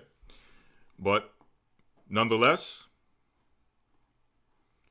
let's see if these organizations truly are looking to fund the next revolutionary. Just 1 second. Let me pull this up. Okay, this is from genius.com. This is the the Counterintelligence Program, also known as COINTELPRO. Black nationalist hate groups, racial intelligence. Goals. For maximum effectiveness of the counterintelligence program and to prevent wasted effort, long-range goals are being set. First, number 1, prevent the coalition of black militant nationalist groups. In unity, there is strength, a truism that is no less valid for all its triteness. An effective coalition of black nationalist groups might be the first step toward a real Mau Mau or Black Revolutionary Army in America, the beginning of a true Black Revolution. Prevent the rise of a quote-unquote messiah who could unify and electrify the black or the militant black nationalist group. Malcolm X might have been such a messiah. He is the martyr of the movement today. Martin Luther King, Stokely Carmichael, and Elijah Muhammad all aspire to this position. Elijah Muhammad is less of a threat because of his age. King could be a very real contender for his position should he abandon his supposed obedience to white liberal doctrines, nonviolence, and embrace black nationalism. So notice that they even recognized, they were able to study each of these men enough to know that even though, as it is stated, Martin Luther King was more so obedient to the white liberal doctrines of nonviolence and things of that nature, and integrationism and all those other things that they were fighting for at that time. They noticed that even though that is where he was at that time, but they said once, or if a time should ever come that he crosses over to more of a black nationalistic side, a black revolutionary side, he could possibly be that electrifying individual who could galvanize the people and unify the people to become a true black and bring forth a true black nationalist coalition that would put fear in the system. Okay? So they recognize, yes, he was under a lot of liberal doctrines, a lot of destructive teachings and doctrines and things of that nature, but they understood his potential. Carmichael has the necessary charisma to be the real threat in this way. Prevent violence on the part of black nationalist groups. This is of primary importance, and of course, a goal of our investigative activity. It should also be a goal of the counterintelligence program to pinpoint potential troublemakers and neutralize them before they exercise their potential for violence. Now, they're mentioning potential for violence. We're not advocating for violence, and I'm going to say that. We're not advocating for violence. Okay? I would even go as far as saying that the true revolution that we are to be a part of does not call for us to be violent. Okay? I'm going to go as far as saying that. Okay? And I'm going to explain why as I get into the scriptures. Okay? But these were the things that were being espoused at this time through the COINTELPRO program. And I'm going to read this again. It says, prevent the coalition of militant black nationalist groups. Not support, not fund, not sponsor, not commercialize, but prevent. So the question is the commercialization of quote unquote black revolutions or black revolutionaries, is that the plan of COINTELPRO as a means of preventing? Okay? By me commercializing, does that change the view of what a revolutionary truly is or is supposed to be by making it a commercial thing, making it more of a fad, a fashion statement? Okay? Does that, by me sponsoring and putting money into people who could possibly have potential of being a revolutionary, is that a way that you prevent them from actually becoming revolutionary? Could that be the case? Okay. Moving on, it says here, an effective coalition of black nationalist groups might be the first step toward a real Mau Mau or Black Revolutionary Army in America, the beginning of a true black revolution. Okay, and it goes on and on and on. Again, you can read this in your own time. Okay? You can read that in your own time.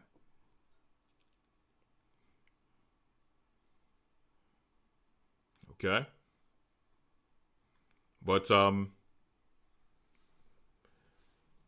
this really, we really have to answer these or ask these questions, and I'm looking for some of your answers. I'm hoping, without me even having the opportunity to call in, which is a crying shame. Okay? So maybe what I'll do is I'll interact through the chat, but I really wanted to get some of your input, okay, on this. I'm not sure if I put enough time on the blog talk for it to actually allow for me to do this and then come to the other side. But let me do this this one last thing that I wanted to show, which I thought was very interesting. Okay. And I want to read something on this. This is a very interesting documentary / debate. And many of you may have seen this on YouTube. This was a debate between Dr. Khalid Abdul Muhammad and someone by the name of Anthony J. Hilder. Okay. And the documentary was put together by Anthony J. Hilder. The call for the debate with Dr. Khalid Muhammad, okay, yes, the brother who was formerly of the Nation of Islam, second in command under Minister Farrakhan. He called for a debate, okay, and I'm just giving the backdrop of this documentary. You all can go back and watch this in your own time. Obviously, we cannot watch it. It's over 3 hours of watch time, so we can't watch it in its fullness, but there's some very key things that I want to pull out of this as pertains to some of the things that Anthony J. Hilder was saying as far as the funding of black revolutionary groups. Okay. We all know, and I have this information loaded, but for the sake of time, I'll just mention it in passing.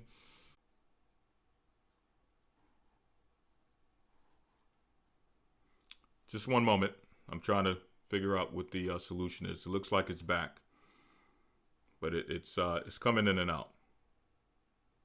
Okay. We should be good, but it looks like it's continual buffering. So I definitely have to find another solution going forward.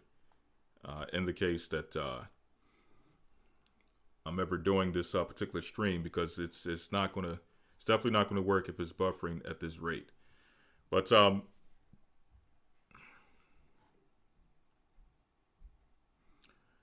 okay, all right, we're good. So I wanted to play just a clip from this. Now, the purpose of this whole debate, as Anthony J.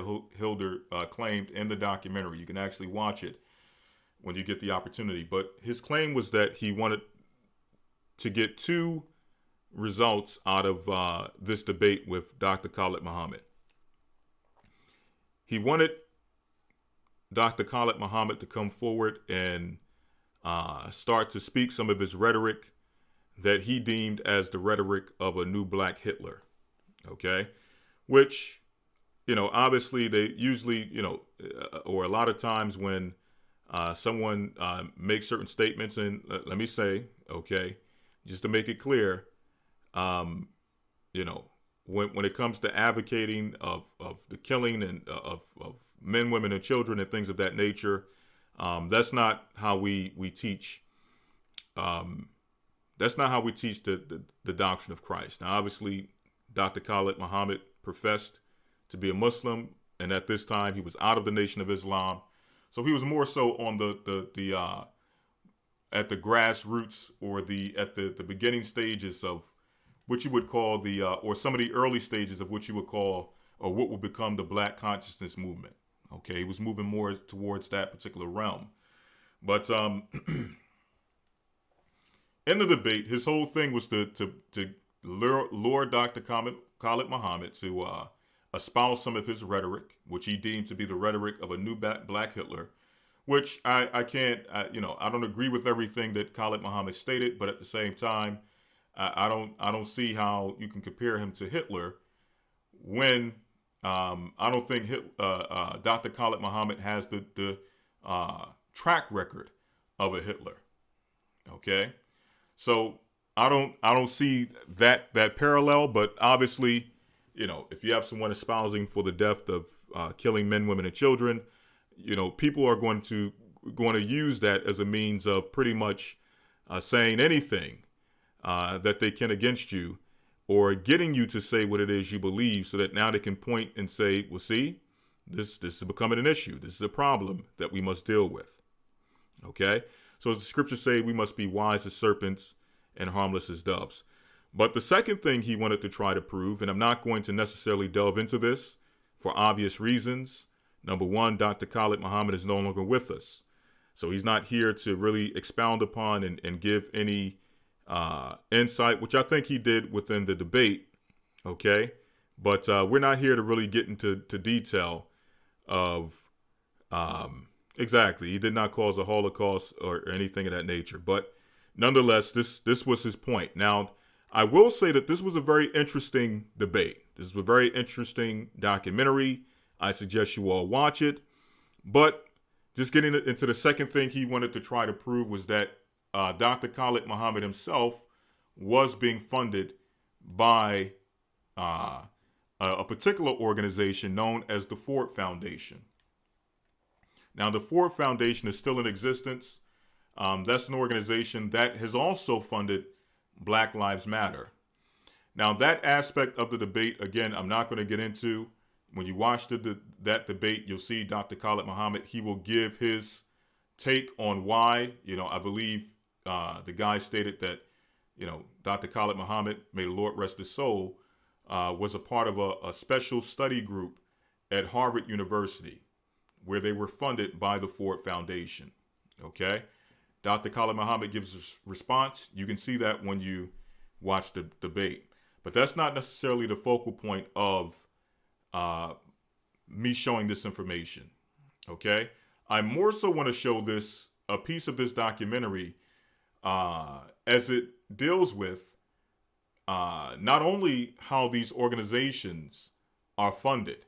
Okay? Some of these so-called Black revolutionary organizations, how they're funded, who they're being funded from, but also more so to show an example that is going to be provided as we show you this video of going back to the Rodney King incident, how there were covert agents, one speaking on the actual documentary stating that he was an agent that was used to get linked in with the gangs of South Central Los Angeles at the time, and to start to provide them with finances and things of that nature. And then if, you'll see it in the video. I don't want to put the cart before the horse, but basically what he was stating is this. If the Rodney King verdict went a certain way, that this particular agent would be responsible for sowing the seeds, which would result in the gangs now causing a riot, which is really what happened. Okay. I believe there was a particular gang in Los Angeles at the time that is credited with, starting what became the riots. Okay. Now you have a guy in the video. This is his testimony. You can decide whether you believe it or not. He was stating that he was responsible for sowing the seeds which would lead to chaos, where black people would be lured out into the streets to riot and to do certain things, which would result in them now being rounded up by the police. Okay, which would result in them being massacred in the streets. And I don't think that happened to the degree as they probably wanted to at that time. I'm going to give you the information, but it seems like the broadcast is over. I'm going to try to set up another one so that you all can call in. Okay. But maybe what I'll do, okay, and this is just if I have the opportunity and the time, what I'll do is I will maybe come on Friday and take some of your calls on this topic, okay? Because we'll be here all night if we try to set up another blog talk and get into the calls. I really wanted to get into the calls earlier, and before I was able to, the time ran out. So what I'll do is I'll try to come on Friday to answer some of your questions as it pertains to this discussion. Okay. Okay. All right. So,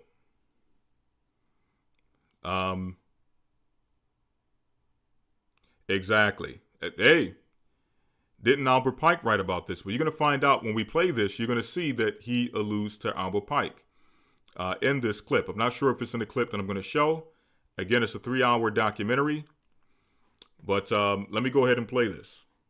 Very interesting information.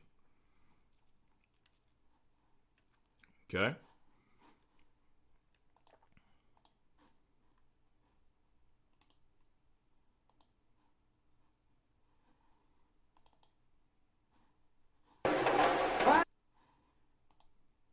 One moment. This will be the last thing we show, and then I'll try to set something up so you all can call in. Why kill the babies? They're just little. Okay. And let's see if we can see. Let's see if there's anything in here that serves as kind of insight on how some of these movements, these so-called revolutionary movements, are sparked. Let's see if we can see anything as far as how these. Okay. All right.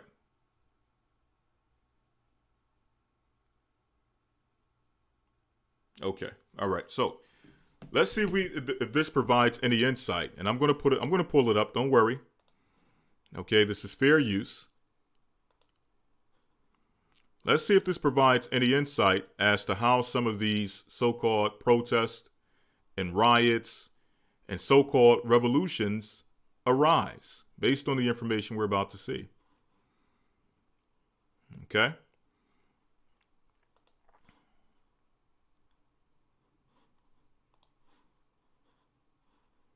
All right, you all see it?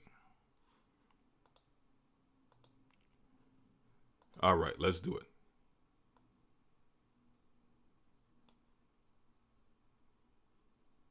Let's go back to the 5:20 mark.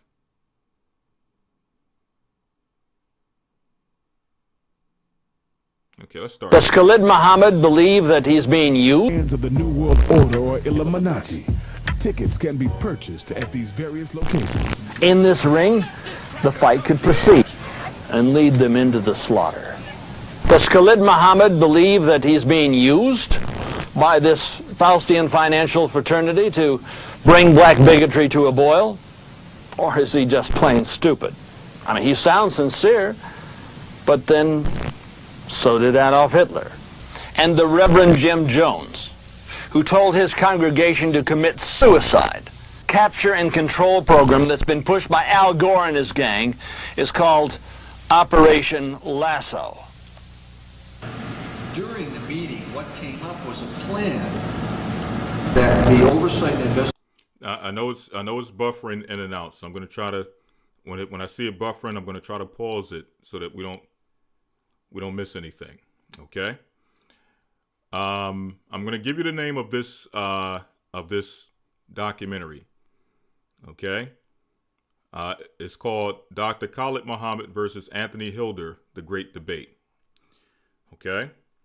I'm going to try to pause it whenever it's buffering, but I want you to hear this. This is Fred Solani, former federal agent provocateur, tells how the CIA instigated the LA riots under Al Gore's plan.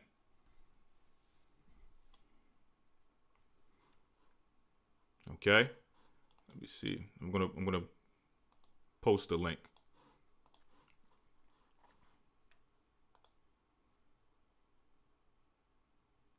Just one moment.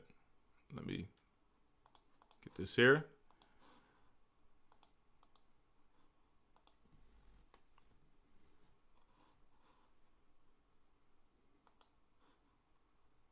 Investigation subcommittee had been put together in 1980. And what the plan basically purported to be was... Okay. Every time it buffers, I'm going to pause it. So if you see me stop at any point, it's because I see it buffering. I don't want you to miss anything. Okay?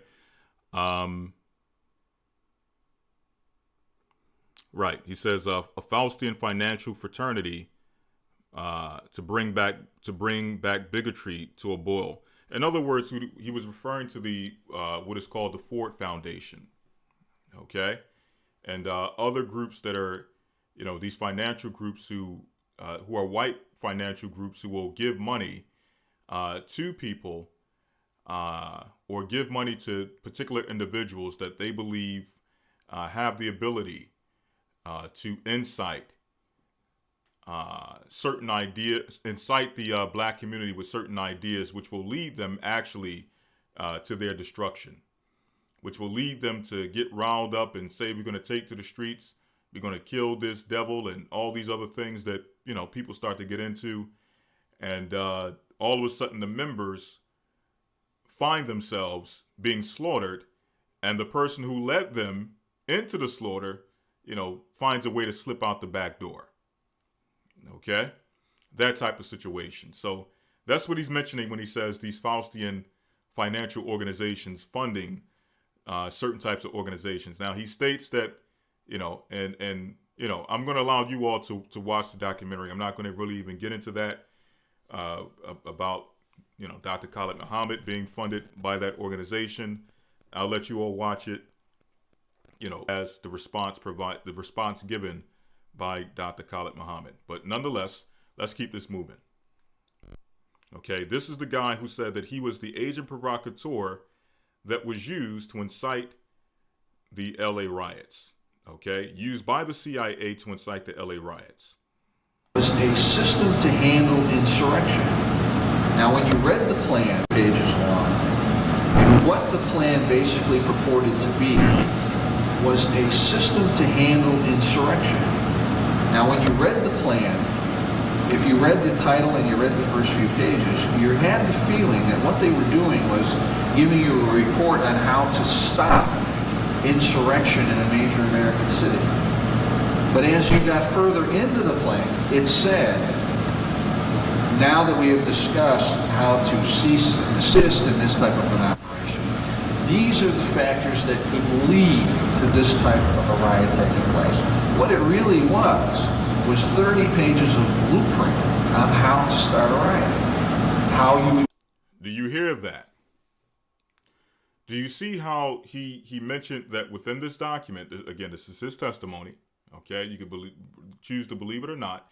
But notice how he stated that in this 30-page document, it first started off, at first sight, on the surface, it seemed as if it was a document to show these people how to stop riots, how to stop insurrection. But then as you read into it, it started to show you on the flip side how to actually start an insurrection, how to incite a riot. Okay? So this is the information he was provided. Okay? Go in, rile up the community, how you would be able to approach the youth, how you would be able to influence the blueprint on how to start a riot, how you would go in, rile up the community. How you can go in and rile up the community. How you would be able to approach the youth. How you would be able to approach the youth. These are things that he's saying he himself was trained in. How to go and rile up the community and how to rile up the youth. Okay? How you would be able to infiltrate schools. How you would be able to infiltrate schools. This was another thing he was trained in. Every single step. This Luciferian order of enlightened ones, or Illuminati as they prefer to call themselves, are following a blueprint for betrayal and butchery. In D.C. is glorified by the grand masters of the Masonic order. Their religion has dominated. I see it buffering a little bit. I'm going to rewind it back. But someone earlier mentioned Albert Pike. And here you see a statue of Albert Pike. Statue here in Washington, blueprint for betrayal and butchery. It was first drafted by General Albert Pike in the late 19th century. General Pike, whose statue here in Washington, D.C. is glorified by the grand masters of the Masonic order. Their religion has dominated our Gargolian government for the past 100 years. Oh, and Pike, he was co-founder of the Ku Klux Klan. Pike was the 33rd degree sovereign grand commander of the ancient and accepted Scottish Rite of Freemasonry. He wrote that Lucifer is God, and that the Masonic religion should be by all of us initiates, maintained in the purity of the Luciferian doctrine. Pike thought of this nation's blacks as simply niggers, useless eaters, who, if they couldn't be used for slave labor, were simply taking up space. Pike's Masonic religion, like that of Madame Helena Petrovna Blavatsky's Theosophy, are both guarded in the satanic secret doctrine. They both complement Baha'i, the only ecumenical religion recognized by the United Nations. Blavatsky, whose breath could stop a pig in its tracks, was a spiritual guide for Adolf Hitler. Hitler was greatly influenced by her secret doctrines. Blavatsky was the publisher and co-editor with Annie Besant of Lucifer magazine. This street here in the Ohio Valley is named after her. Anthony, who went to school here in Ohio, called it Satan Place.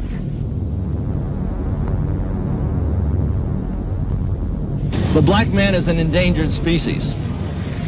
The financial fraternity that controls this nation's currency and commerce considers the dark race to be expendable and of little value more than human feces. Make no mistake about it. They consider the black man to be the manure of mankind. If allowed to continue... Do you see that? He says that they believe the black man to be the manure of mankind. Okay?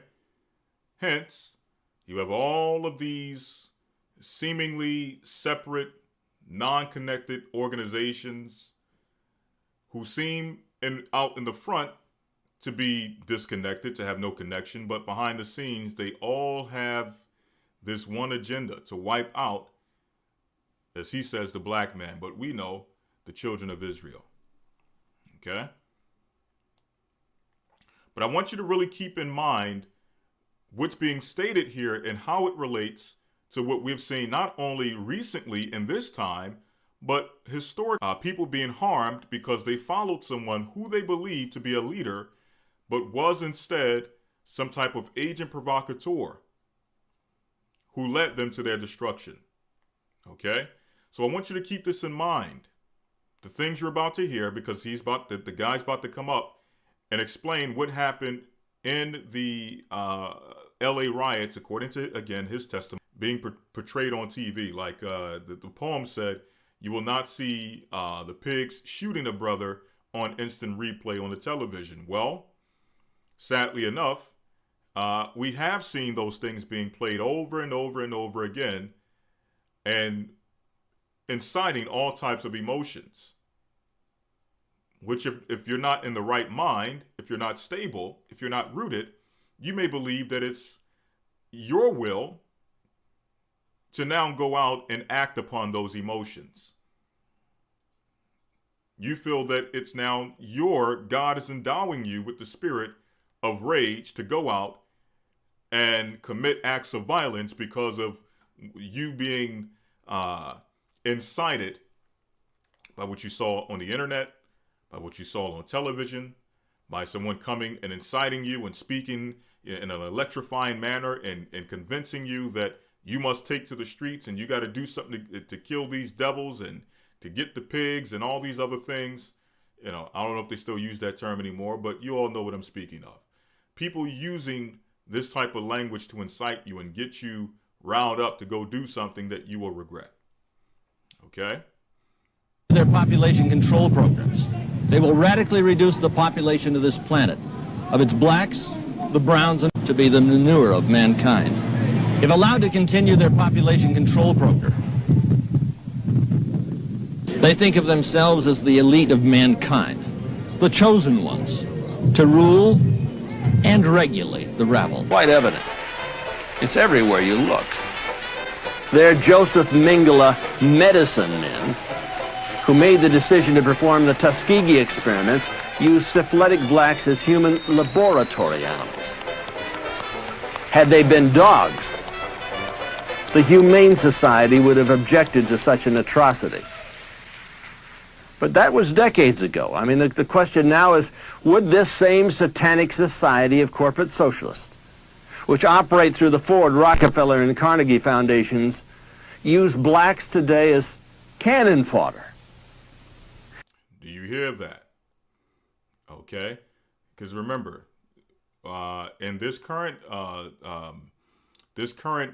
medical propaganda, this current medical emergency, they're often citing Tuskegee as one of the experiments that were done medically upon black people, and saying that black people don't want to go through with certain medical procedures because of what happened in Tuskegee.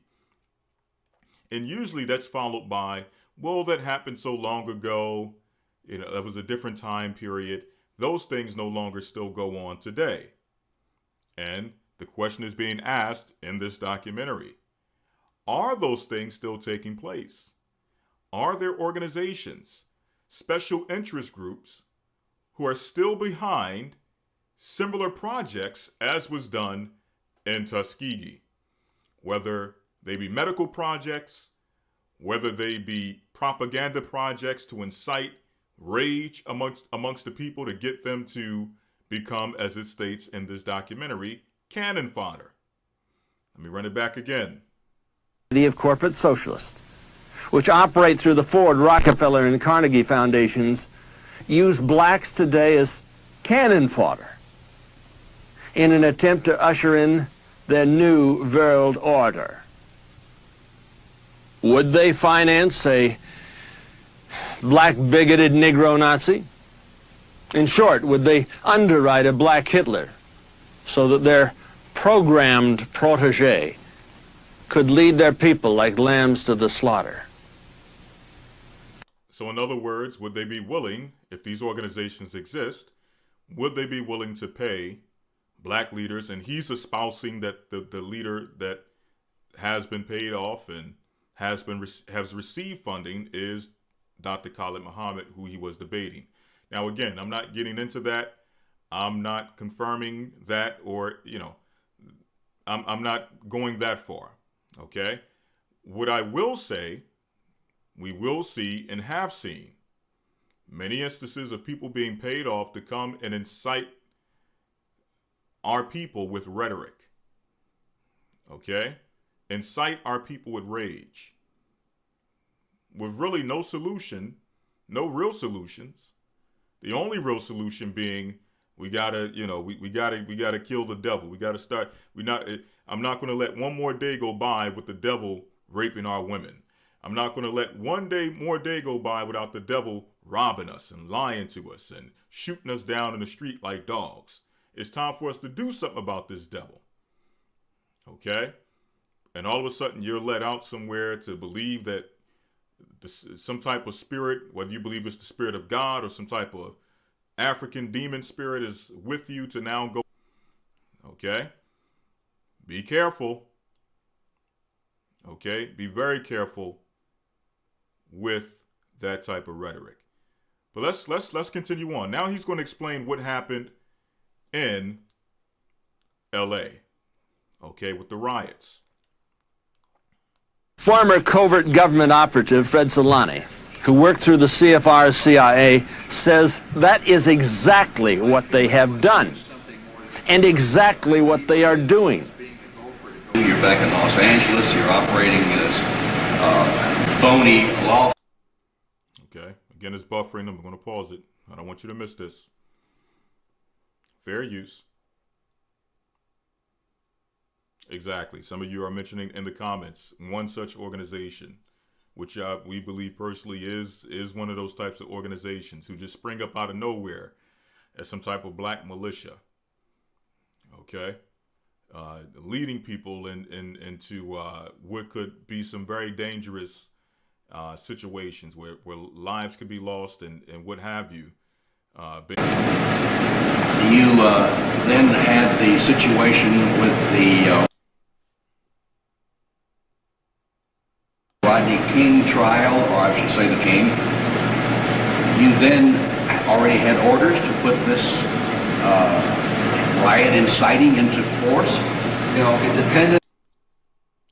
So he's asking a question. This is an investigative reporter asking if this man, I believe his name is Peter Solani, was an operative, an agent provider. Okay. It's buffering again. I'm going to give it a few moments and let's let it play.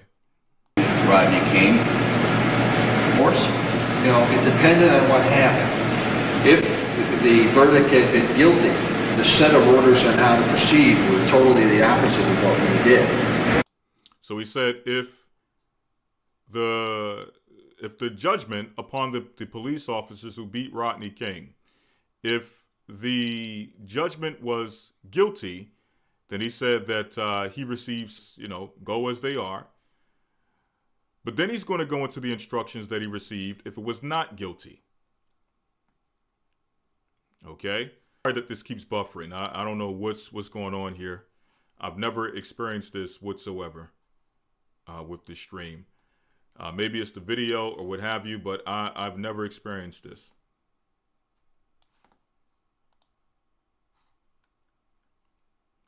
Okay, this is very strange.